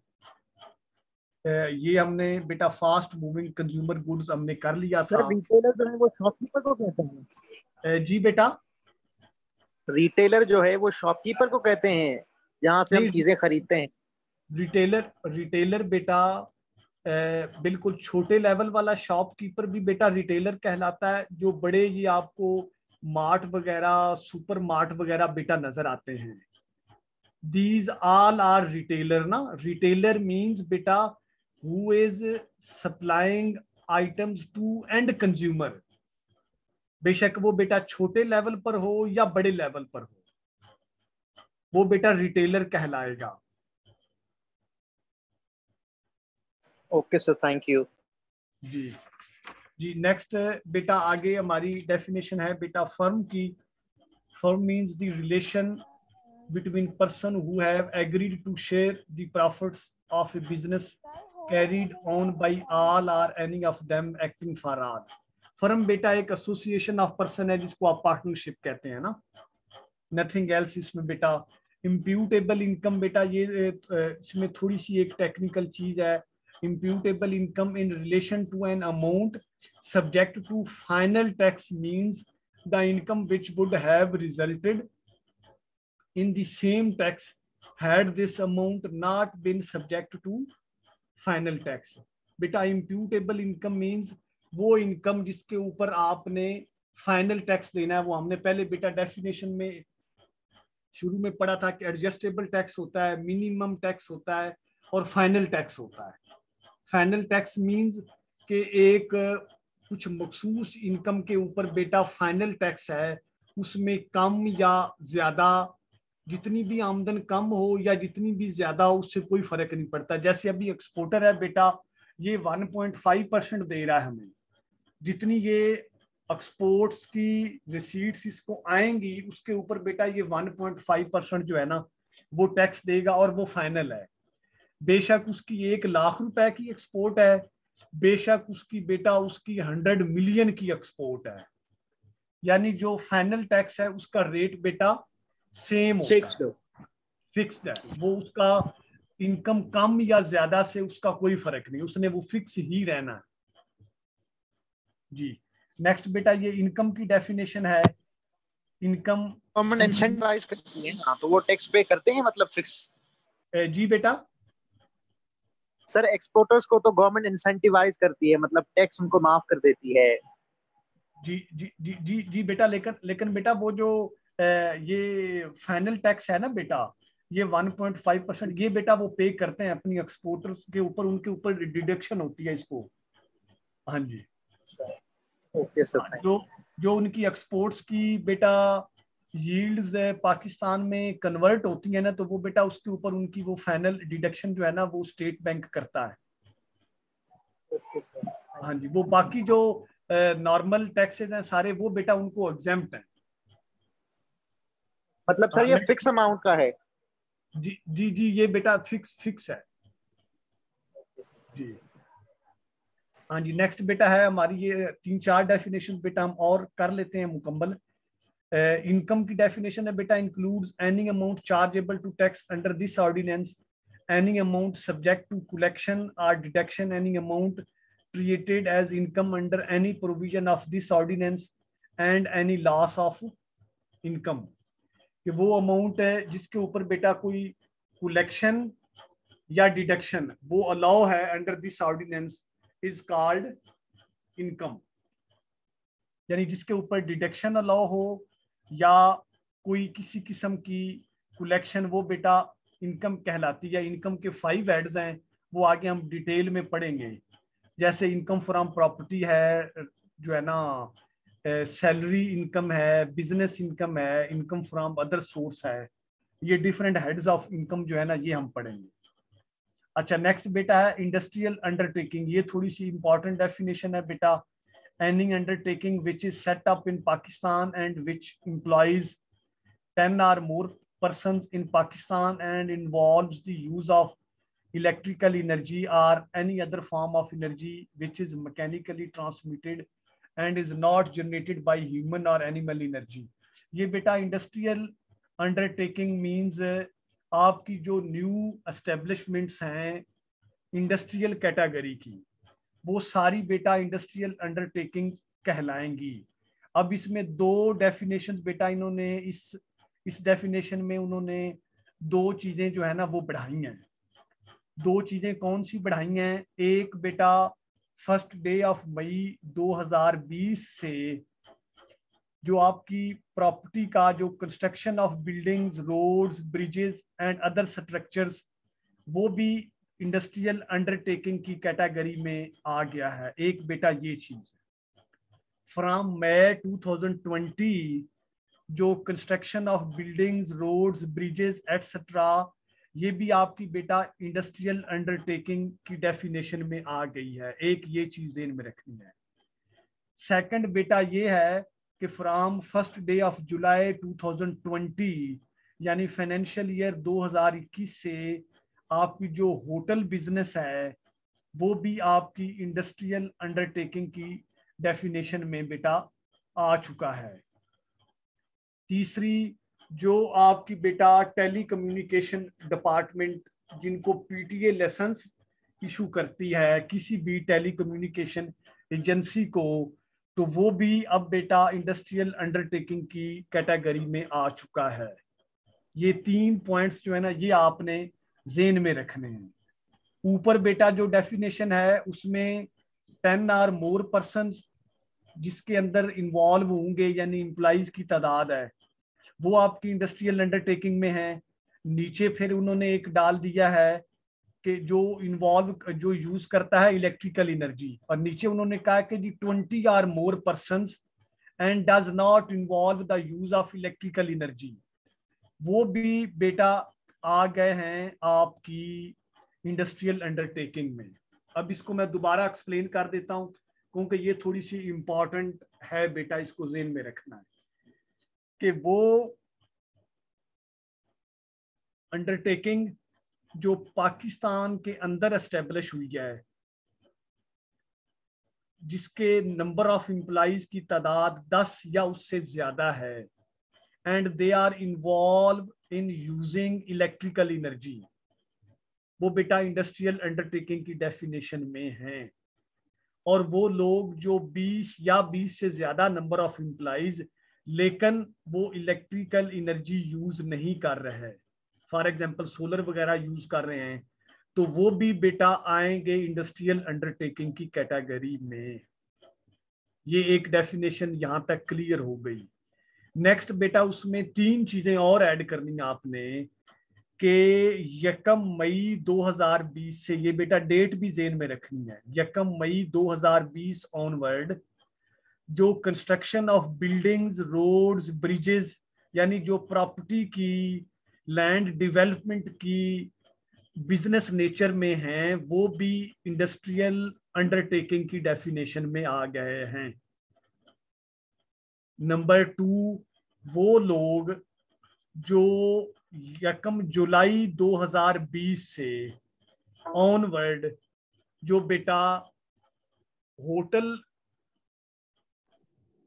की कैटेगरी में हैं, होटल बिजनेस की कैटेगरी में, वो भी बेटा इंडस्ट्रियल अंडरटेकिंग की डेफिनेशन में आएंगे। लास्ट बेटा वो लोग जिनको पीटीए पाकिस्तान टेलीकम्युनिकेशन अथॉरिटी जिन एजेंसीज को लाइसेंस देगी, वो भी इंडस्ट्रियल अंडरटेकिंग की डेफिनेशन में है शामिल। जैसे सर ये बीटीएस टावर्स वगैरह कुछ कंपनीज लगाती हैं, जी जी बिल्कुल हो गई, जिनको पीटीए लाइसेंस देती है।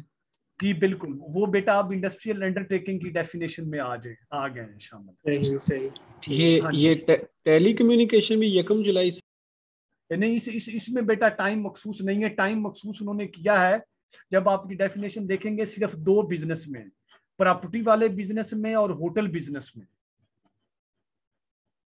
जी सर, ऐसे ही है, ठीक। हाँ, लॉ के अंदर जो है ना बेटा, वो 2 चीजों के लिए उन्होंने मतलब उनकी स्टार्ट टाइम का उन्होंने मेंशन कर दिया है कि फलां डेट से जो आगे है ना, ये बेटा थोड़ी इंपॉर्टेंट है, इसको आपने जो है ना वो बेटा जेन में जो है ना वो रखना है। आगे नेक्स्ट बेटा डेफिनेशन है इनटेंजिबल।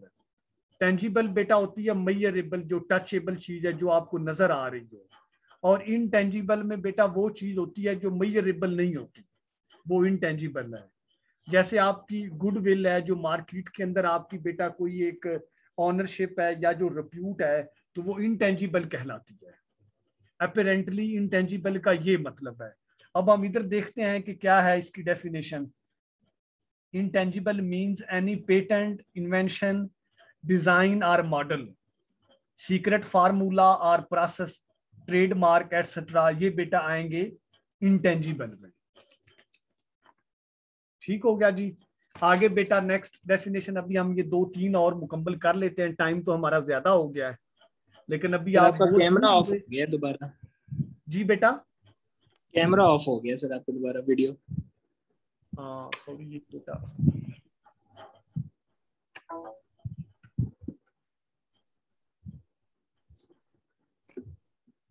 ये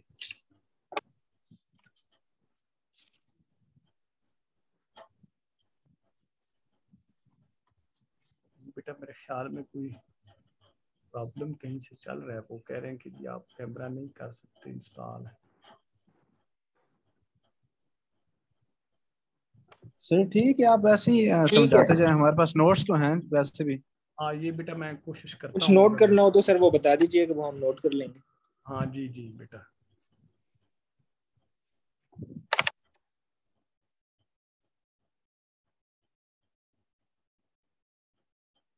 अच्छा, इसमें बेटा आगे हमारी ये 2-3 डेफिनेशंस मैं चाह रहा हूँ कि चलो आज हम कम से कम 35 तक जो है ना वो कर लें, ताकि नेक्स्ट टाइम हम कंप्लीट करके फिर आगे हम अपना सेक्शन 9 जो है ना वो बेटा टैक्सेबल इनकम को हम इंशाल्लाह शुरू करेंगे। अभी मैं कोशिश करता हूँ ये बेटा।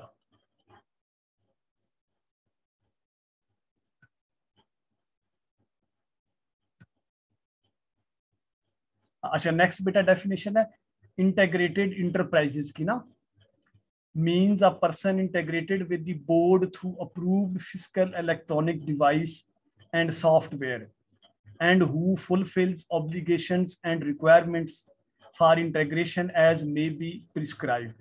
ये बेटा इंटीग्रेटेड इंटरप्राइजेज, ये आजकल बेटा बड़ा एक इम्पॉर्टेंट मार्केट में हमारा काम असाइनमेंट बेटा चल रही है POS के नाम से ना, पॉइंट ऑफ सेल, कि जो बड़े बड़े बेटा रिटेल आउटलेट्स हैं, बड़े बड़े मार्ट हैं, उनके ऊपर बेटा एक इलेक्ट्रॉनिक डिवाइस जो है ना वो लगाई जा रही है कि जो भी वहां पे सेल परचेज होगी उसकी एक जो है ना वो सिस्टम ओरिएंटेड बेटा इनवाइस निकलेगी। तो वो जो हेड ऑफिस के साथ उसकी इंटीग्रेशन है, तो उसके लिए बेटा ये वर्ड यूज हुआ इंटीग्रेटेड इंटरप्राइजेस का। Means a person integrated with the board through approved physical electronic device, जो बोर्ड की अप्रूव्ड डिवाइस है उसके जरिए जो इंटीग्रेटेड है, उसके लिए बेटा ये टर्म जो है ना वो यूज की गई है। ठीक है ना, ये अभी बड़ी इंपॉर्टेंट टर्मिनोलॉजी, इसके रिलेटेड आप आगे एक पॉइंट लिख लें। POS का पॉइंट ऑफ सेल को Tier 1 इसको कहते हैं, Tier 1 point of sale. Tier 1 बेटा ये रिटेलर की एक कैटेगरी है। इसको आगे हम थोड़ा सा सेल्स टैक्स में मैं आपको इसकी थोड़ी सी वजाहत भी बताऊंगा कि उसमें Tier 1 में कौन कौन से लोग आते हैं ना, कि उसको इलेक्ट्रॉनिक डिवाइस के जरिए जो है ना वो उसकी मॉनिटरिंग की जा रही है, उसकी सेल्स की POS के जरिए, पॉइंट ऑफ सेल को थ्रू इलेक्ट्रॉनिकली मॉनिटरिंग। अच्छा आगे बेटा लफ्ज है KIBOR, means Karachi inter bank offered rate prevalent on the first day of each quarter of the financial years. ये बेटा जैसे स्टेट बैंक अपना एक इंटरेस्ट रेट जारी करता है, वैसे ये एक काइबोर की जो है ना ये टर्मिनोलॉजी है। स्टेट बैंक वाले इंटरेस्ट रेट के ऊपर तकरीबन 3% जो है ना वो हम इसमें मजीद ऐड करते हैं, इसको एक काइबोर का रेट कहा जाता है। ये जब हम कोई जो प्रेवलेंट रेट है काइबोर का, उसकी बुनियाद पे जो है ना वो फिर डिफॉल्ट जो है ना वो बेटा लगाया जाता है। जी बेटा आवाज आ रही है बेटा मेरी? जी सर आ रही है सर। ये पॉइंट दोबारा रिपीट कर दीजिएगा काइंडली। हाँ ये बेटा काइबोर बेटा means Karachi inter bank offered rate है। बेटा जैसे स्टेट बैंक बेटा अपना interest rate for specific time बेटा अनाउंस करता है ना कि ये ऑफिशियली इंटरेस्ट रेट है बेटा, ऐसे ही काइबोर का बेटा ये भी एक इंटरेस्ट रेट की ही कैटेगरी है, जिसमें हम जब किसी टैक्स पेयर को ओरिजिनल टैक्स के साथ हम डिफॉल्ट सरचार्ज वगैरह बेटा लगाते हैं, यानी लेट पेमेंट के ऊपर जब हम पेनल्टी लगाते हैं, तो फिर ये काइबोर वाला जो रेट है ना बेटा ये कंसीडर किया जाता है। सर तो ये एवरेज ये बेटा 17 to 18% होता है एवरेज, तकरीबन 15+3 होता है ये, मोस्टली 18% तक होता है बेटा जी। वो हम डिफॉल्ट सरचार्ज बेटा फिर काइबोर वाले रेट के जरिए जो है ना वो कैलकुलेट करते हैं। हमें ये कहता है कि जी आपने इसके तहत जो है ना डिफॉल्ट सरचार्ज जो है ना वो बेटा कैलकुलेट करना है। Default surcharge means surcharge of late payment, कि अगर फॉर एग्जांपल किसी बंदे को टैक्स लगा है बेटा, वो उस वक्त जमा नहीं करवाता, वो 2-3 साल अपील में और मुख्तलिफ फोरम पर केस को फाइट करता रहता है, लेकिन आखिर में अगर डिपार्टमेंट के हक में फैसला हो जाता है तो बेटा डिपार्टमेंट उससे ओरिजिनल पेमेंट के साथ साथ डिफॉल्ट सरचार्ज भी वसूल करेगा। ये इसका मतलब है बेटा। और वो डिफॉल्ट सरचार्ज बेटा फिर ज़बानी कलामी हम वसूल नहीं करेंगे, ये जो बेटा काइबोर का रेट है इसके जरिए लेंगे उससे हम। नेक्स्ट बेटा डेफिनेशन है हमारी। सर आपकी रिसीविंग काइबोर +3 की होगी। जी बेटा आपकी जो रिसीविंग होगी टोटल, उससे फिर काइबोर +3 उससे आप लेंगे उससे। जी बेटा हम वो लेंगे उससे। जी नेक्स्ट बेटा है इंफॉर्मेशन टेक्नोलॉजी। डेफिनेशन है सिंपल सी, कोई इतनी इंपॉर्टेंट या नहीं है, टेक्निकल नहीं है। Information technology IT services includes software development, software maintenance, system integration, web design, web development, web hosting and network design etcetera. ये सिंपल सी डेफिनेशन है।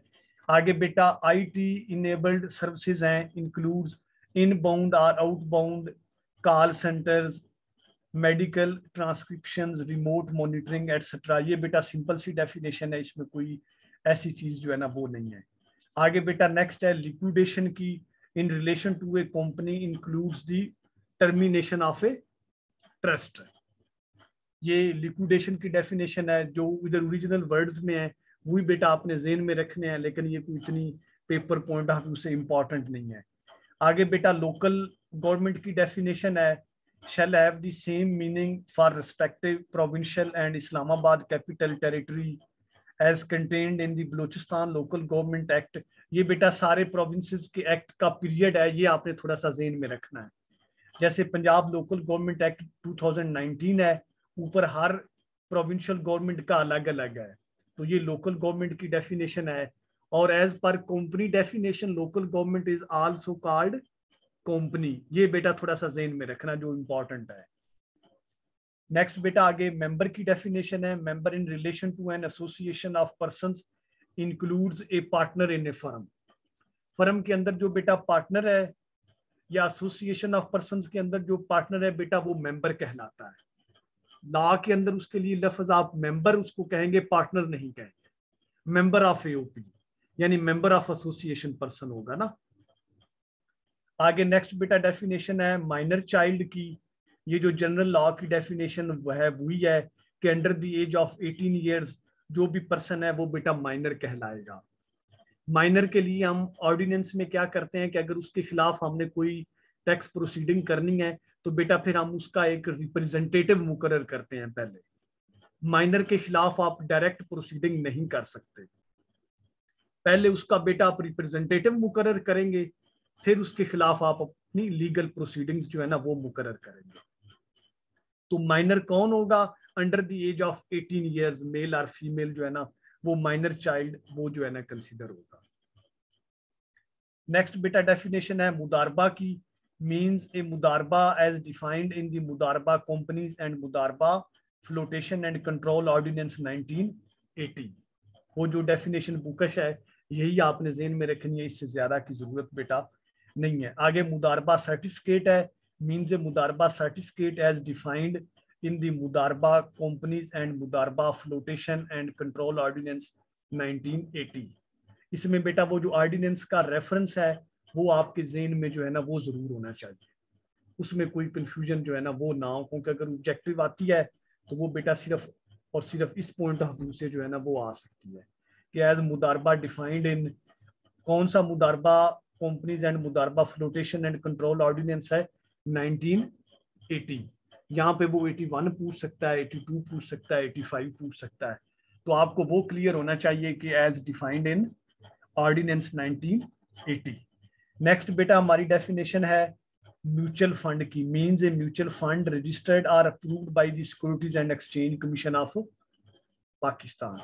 कि वो म्यूचुअल फंड है जो registered and approved by the security exchange commission of Pakistan से है बेटा।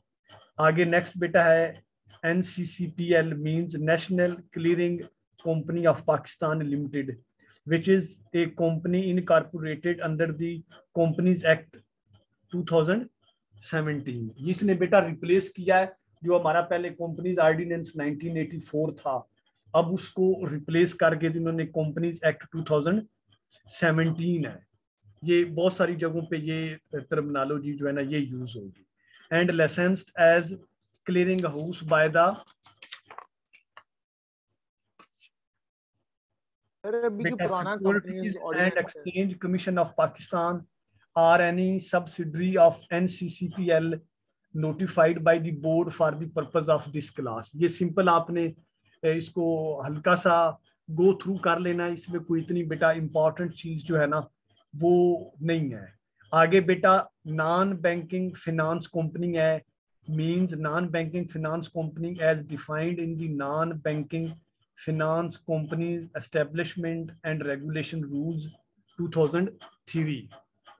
उसमें बेटा ये जो रूल्स 2003 है इसका आपने ज़हन में रखना है। अगली जो बेटा डेफिनेशन है ये बड़ी इंपॉर्टेंट है यहाँ से अब हम इंशाल्लाह ताला नेक्स्ट टाइम जो है ना वो शुरू करेंगे नॉन प्रॉफिट ऑर्गेनाइजेशन से, एनपीओ से। सर ये हमारा बेटा सेक्शन सब सेक्शन 36 से बेटा कल हम इंशाल्लाह ताला जो है ना वो शुरू करेंगे। और कल बेटा कोई हल्की फुल्की जो भी क्वेश्चन आपके ज़हन में उसको काइंडली आपने बेटा नोट करना है, और कल कुछ इंपॉर्टेंट डेफिनेशन में बेटा आपसे पूछूंगा भी, ठीक है ना। और कल हम कोशिश करेंगे कि हमारी बेटा ये ना मुकम्मल हो जाए डेफिनेशन, अगर कोई 2-4 रह भी जाएंगी लेकिन हमने कोशिश करनी है, क्योंकि ये बेटा this is called our foundation course ना, क्योंकि इन डेफिनेशंस की बुनियाद पे आगे जब हम इंशाल्लाह ताला सेक्शन 9 ऑनवर्ड शुरू करेंगे तो आप डेफिनेटली इंजॉय भी करेंगे और बेटा सीखेंगे भी। इसलिए मैं थोड़ा सा टाइम ज्यादा बेटा लगा रहा हूँ, तो इनको आपने बेटा शुरू से लेकर एक दफा एक नजर जो है ना वो देखना भी है। और कल आपने बेटा आगे एक काम और करना है कि सेक्शन 9, सेक्शन 10, ये मैं अभी मियाँ साहब को रिक्वेस्ट भी करता हूँ, आपने भी बेटा रिमाइंड कर देनी है कि दानिश साहब कह रहे हैं कि वो ग्रुप में सेक्शन 9 से लेकर 65G तक मैंने डाटा उनको दिया हुआ है कोऑर्डिनेटर को, वो बेटा ग्रुप में शेयर कर देगा। हमारे इनकम टैक्स ऑर्डिनेंस का जो अमेंडेड पोर्शन है 30 जून 2021 का, सेक्शन 9 से लेकर सेक्शन 65G तक, वो बेटा आपने ग्रुप में शेयर करवा लेना है। कल हम कोशिश करेंगे कि डेफिनेशन के साथ हम पहले 2 या 3 सेक्शन जो है ना वो भी हम पढ़ेंगे। हाँ बेहतरीन सर। हाँ ठीक। एक सवाल था सेल टैक्स के हवाले से। जी बेटा पूछे, जरूर पूछे बेटा। सर प्रैक्टिकल क्वेश्चन था, किसी ने पूछा था कि अगर किसी बंदे ने 5 माह की सेल टैक्स रिटर्न सबमिट नहीं करवाई और वो एक मैन्युफैक्चरर है, जी बेटा, तो उसके लिए क्या सोल्यूशन होगा? मतलब वो अपने कायदा पिछले रिदम में आना चाहता है, तो उसके लिए इन मंथ की उसे सबमिट करवानी पड़ेगी, कोई जुर्माना वगैरह होगा? जी उसका बेटा ये होगा कि उसको बेटा वो अपनी पिछली बेटा जो उसकी 5 माह की रिटर्न्स है ना, जो उसकी सेल और परचेज के हवाले से अपनी डिक्लेरेशन है, वो अपनी बेटा रिटर्न की शक्ल में जमा करवाएगा। जब वो बेटा रिटर्न की शक्ल में जमा करवाएगा तो सिस्टम ऑटोमेटिकली ही उसको थोड़ी देर बाद लेट सबमिशन ऑफ रिटर्न की बेटा पेनल्टी का शो काज उसको कर देगा, जो कि बेटा मिनिमम 5000 हो सकता है, तो मैक्सिमम बेटा उसकी परसेंटेज होती है कि उस पीरियड का उसका टैक्स कितना बनता है। जो उसका बेटा टैक्स पेएबल बनता है ना, उसके हिसाब से उसकी पेनल्टी जो है ना लेट पेमेंट की वो ज्यादा भी हो सकती है। मिनिमम बेटा होती है नॉन सबमिशन की या लेट सबमिशन ऑफ रिटर्न की सेल्स टैक्स में 5000 पेनल्टी है। नहीं ऐसा तो नहीं होगा उसका रजिस्ट्रेशन कैंसिल हो जाए आफ्टर 6 मंथ? नहीं बेटा, अगर वो 5 माह तक तो उसने अपनी रिटर्न जमा नहीं करवाई तो उसकी बेटा रजिस्ट्रेशन कैंसिल नहीं होगी ना, लेकिन जब तक वो 6 मंथ तक अगर कंसेक्टिव कोई बेटा रिटर्न अपनी फाइल नहीं करता तो फिर ये पॉसिबिलिटी है पहले बेटा उसकी रजिस्ट्रेशन सस्पेंड होगी, डायरेक्ट बेटा खत्म नहीं होगी, पहले बेटा सस्पेंशन होती है। सस्पेंशन होगी तो उसको वो एक शो काज डिपार्टमेंट जारी करेगा कि भाई हम आपकी रजिस्ट्रेशन सस्पेंड कर रहे हैं, आप अपनी रिटर्न्स जमा करवाएं, अदरवाइज हम आपको ब्लैक लिस्ट कर देंगे। अगर तो वो अपनी रिटर्न्स जमा करवा देगा along with late payment penalty, तो फिर उसकी बेटा रजिस्ट्रेशन को रीस्टोर कर दिया जाएगा। लेकिन अगर वो बेटा अपनी लायबिलिटी को रिटर्न्स को जमा नहीं करवाता तो सस्पेंशन की पोजीशन के बाद फिर उसकी रजिस्ट्रेशन बेटा ब्लैक लिस्ट हो जाएगी। हाँ जी, ब्लैक लिस्ट के बाद फिर ये होगा कि फिर उसको कंप्लीट उसका ऑडिट होगा, तब उसकी रजिस्ट्रेशन स्टेटस बहाल होगा। जी बेटा। सर ये जी बेटा, और कोई क्वेश्चन? सर मुझे क्वेश्चन ये पूछना था कि ये लोकल गवर्नमेंट जो है ये अपने लफ्जों में सिर्फ बता दें क्या होता है? लोकल गवर्नमेंट देखें बेटा, हमारे शाबाश, अच्छा क्वेश्चन आपने बेटा पूछा है। हमारे बेटा ऑर्डिनेंस के अंदर कॉन्स्टिट्यूशन ऑफ पाकिस्तान का जो बेटा 1973 के तहत बेटा there are 3 forms of government ना। नंबर 1 इज बेटा federal government, number 2 is provincial government, number 3 is local government. ठीक है, तो अभी बेटा जो आपकी लोकल गवर्नमेंट चल रही है वो local government that was established under local government act 2013 के पंजाब का जो बेटा लोकल गवर्नमेंट एक्ट 2013 है उसके तहत जो बेटा आपकी लोकल गवर्नमेंट है वो जो एस्टेब्लिश्ड हुई है that is called local government. ठीक है ना, तो ये बेटा एक वन फॉर्म ऑफ गवर्नेंस है बेटा लोकल गवर्नमेंट ना। कॉन्स्टिट्यूशन के अंदर 3 तरह की गवर्नमेंट्स हैं। There are 3 types of governments in the eyes of Constitution of Pakistan: federal government, provincial government and local government बेटा। तो local government अभी जो आपकी recently है that is established under Local Government Act 2013 वो बेटा अभी चल रही है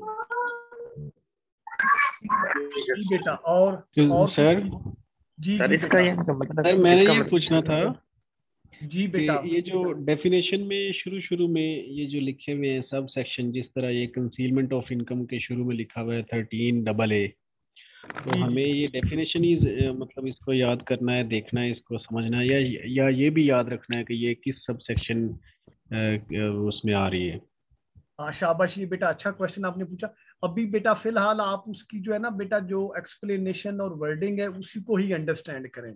आखिर में जो कुछ इंपॉर्टेंट सेक्शन दूंगा ना वो बेटा मैं आपको हाईलाइट करवा दूंगा। हाँ अभी आप बेटा उनमें कंफ्यूज ना हो क्योंकि वो थोड़ा सा मुश्किल हो जाएगा ना। जी सर, पहले ही बहुत मुश्किल हो रही है ये। हाँ जी, पहले आप बेटा सिंपल जो बेटा डेफिनेशंस की मीनिंग है ना वो आप वहां तक बेटा अपना अंडरस्टैंडिंग लेवल जो है ना उसको बेहतर करें। Right sir. Sir I have a question. जी जी जी बेटा पूछें। सर एक्ट और ऑर्डिनेंस में बेसिक क्या डिफरेंस होता है? जी बेटा, एक्ट और ऑर्डिनेंस ये तो बड़ी बेटा सिंपल सा डेफिनेशन है ना कि बेटा एक्ट तो बेटा एक्ट ऑफ पार्लियामेंट है ना, कि जब बेटा पार्लियामेंट इन सेशन नहीं होता तो फिर बेटा ऑर्डिनेंस पास किया जाता है ना, वो बेटा प्रेसिडेंट पास करता है ना। एक्चुअली तो जब ऑर्डिनेंस प्रेसिडेंट बेटा पास करता है तो जब असेंबली इन सेशन आ जाए तो उस ऑर्डिनेंस को खत्म करके एक्ट की शक्ल दे लेनी चाहिए। ओके ठीक है ना। हाँ ये बेटा उसमें तो मेन ये डिफरेंस है ना। लेकिन अगर आप उस ऑर्डिनेंस को बेटा मतलब थ्रू पार्लियामेंट उसकी मंजूरी बेटा नहीं लेते तो फिर वो ऑर्डिनेंस बतौर ऑर्डिनेंस ही स्टैंड करेगा। तो ये बेटा चूंकि जो हमारा इनकम टैक्स ऑर्डिनेंस 2001 है, ये जब मुशर्रफ साहब ने कू किया था तो ये हमारा एक इम्पोर्टेड ऑर्डिनेंस था जिसको हम बाहर से लाए और यहाँ पे हमने इम्प्लीमेंट कर दिया। उसको फिर बाद में हमने असेंबली से प्रॉपरली जो है ना वो बेटा पार्ट ऑफ एक्ट उसको बनवाया ही नहीं है, वो इनकम टैक्स ऑर्डिनेंस 2001 ही कहला रहा है अभी तक भी। अब आगे जो उसकी अमेंडमेंट्स हैं, अमेंडमेंट्स हम असेंबली से बेटा पास करवा लेते हैं, वो हमारा फिनांस एक्ट कहलाता है जो हम हर साल असेंबली से बेटा पास करवाते हैं। सर हमने सुना है कि ऑर्डिनेंस 90 डेज तक प्रेसिडेंशियल होता है और अगर उसको आपने 90 डेज के अंदर पार्लियामेंट से अप्रूव नहीं कराया तो वो कैंसिल आउट हो जाएगा। वो बेटा ऐसे लीगली जो आप बेटा बात कर रहे हैं ना ये बिल्कुल ठीक है कि अगर इन असेंबली इन सेशन 90 डेज के अंदर अंदर उसको आपने ऑर्डिनेंस को बेटा एक्ट थ्रू असेंबली आपने बेटा पास करवाना है। हाँ जी, अगर आप पास नहीं करवाएंगे तो एक्चुअली तो वो ऑर्डिनेंस नल एंड वाइड हो जाएगा प्रैक्टिकली तो। Okay sir, thank you. अस्सलाम वालेकुम सर। वालेकुम सलाम जी बेटा। सर आजकल पाकिस्तान में एक पर्सन कितना अरसा रहे तो वो यानी कि पाकिस्तानी शहरी कहलाता है? 185 डेज है या ज्यादा है? नहीं 182 डेज बेटा। ये शाबाश, अच्छा क्वेश्चन आपने पूछा बेटा। जो रेजिडेंट और नॉन रेजिडेंट की डेफिनेशन है ना इनकम टैक्स ऑर्डिनेंस 2001 के पॉइंट ऑफ व्यू से बेटा resident person means the person who is living more than 182 days in one financial year बेटा। Okay sir. 182 डेज से ज्यादा बेटा वो रेजिडेंट पर्सन कहलाएगा। अच्छा अच्छा सर, ये जो लोकल गवर्नमेंट है इसका मतलब ये है कि जैसे हमारे डिस्ट्रिक्ट की गवर्नमेंट है वो जी बेटा वो लोकल गवर्नमेंट, आपकी जो डिस्ट्रिक्ट गवर्नमेंट है वो लोकल गवर्नमेंट। देखो बेटा लोकल गवर्नमेंट एक्ट जो आपका है ना 2013, इसमें जैसे हमने बात की ना कि बेटा कॉन्स्टिट्यूशन के अंदर 3 फॉर्म्स ऑफ गवर्नमेंट है ना, एक बेटा फेडरल गवर्नमेंट है, एक प्रोविंशियल गवर्नमेंट है, एक लोकल गवर्नमेंट है। अब बेटा लोकल गवर्नमेंट की आप बेटा डिटेल पढ़ेंगे ना तो आपको पता चलेगा कि लोकल गवर्नमेंट के अंदर कौन कौन सी बॉडीज बनी है ना और उनकी कंपोजिशन क्या है ना। जैसे बड़े शहरों में बेटा मेट्रोपॉलिटन कॉरपोरेशन बनी, उससे नीचे बेटा फिर आपकी डिस्ट्रिक्ट काउंसिल बनी, फिर आगे टाउन काउंसिल बनी, ठीक है ना। ठीक है सर। तो बेटा उसकी आगे उसकी अलग अलग कंपोजिशन है ना कि उसके अंदर टोटल मेंबर्स कितने होंगे, उसकी ड्यूरेशन कितनी होगी और उसकी पावर्स क्या होंगी ना, उसको कितना फंड मिलेगा, कौन कौन से टैक्सेस वो बेटा खुद लगाएगी, कौन कौन से उसको फेडरल या प्रोविंशियल गवर्नमेंट उसको फाइनेंशियल वाले इश्यूज में हेल्प आउट करेगी ना। तो जब बेटा कोई एक्ट आप पढ़ते हैं ना या किसी भी, तो उसकी बेटा पहले आप डेफिनेशंस पढ़ते हैं, फिर वो उसके उस एक्ट के तहत कौन कौन सी लीगल बॉडीज बनेगी ना। जैसे पुराने मुशर्रफ दौर में बेटा एक लोकल गवर्नमेंट था तो डिस्ट्रिक्ट नाज़म होता था, तो वो डिस्ट्रिक्ट नाज़म बेटा एक एक्ट के जरिए एक बॉडी बनाई गई ना, फिर उस डिस्ट्रिक्ट नाज़म के बेटा इख्तियारात बनाए गए कि डिस्ट्रिक्ट नाज़म की पावर्स क्या होंगी ना। ओके सर अब समझ आ गई। हाँ ये बेटा इसका ये है। हाँ cooperative societies year two year मतलब हर गवर्नमेंट आके उसमें बेटा 19-20 चेंज करती है ना लोकल गवर्नमेंट के एक्ट को, ठीक है, जो आपकी प्रोविंशियल असेंबली बेटा पास करती है। ठीक हो गया सर। एक क्वेश्चन था, ये सेल्स टैक्स तो हमने मंथली जमा कराना है और ये सेल्स टैक्स सर हमेशा आउटपुट माइनस इनपुट टैक्स बनेगा, जो टैक्स पेबल होगा वही? जी बेटा शाबाश, बिल्कुल ऐसे ही है। अच्छा ठीक है सर। जी बेटा थैंक यू सर। ये जो कोऑपरेटिव सोसाइटीज होती हैं 1925 एक्ट के थ्रू, इनका मकसद क्या होता है सर? ये किस हिसाब से बनाई जाती हैं? गवर्नमेंट पब्लिक की कोई चीज के? बेटा देखें जो बेटा कोऑपरेटिव सोसाइटी है ना एक्चुअली, तो ये इनका जो बेटा बेसिक ऑब्जेक्टिव्स है ना, ये आपकी सोसाइटी के कुछ स्पेसिफिक सेगमेंट ऑफ सोसाइटी को असिस्ट करने के लिए बनाई जाती हैं कोऑपरेटिव सोसाइटी ना। पुराने वक्त में बेटा ये इनको माइक्रो फाइनेंस असिस्टेंस देने के लिए ये बेटा कुछ कोऑपरेटिव सोसाइटीज बनाई गई, कुछ जैसे फार्मर्स वगैरह को इजी लोन्स वगैरह देने के लिए। और एक वक्त में बेटा ये कोऑपरेटिव सोसाइटी बनाई गई सदर अयूब के दौर में, जब ये बेटा देहात में चीनी वगैरह के डिपो वगैरह भी इन कोऑपरेटिव सोसाइटी के जरिए बनाए गए ना।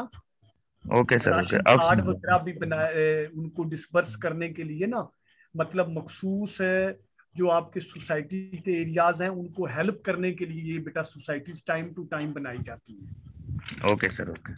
Thank you very much sir. Thank you बेटा, दुआ में याद रखना है और बेटा कुछ होगा तो उसको बेटा नोट करना है। कल हम इंशाल्लाह ताला 7:30 बजे मुलाकात होगी बेटा। सर कल क्लास है, हफ्ते को कल क्लास है?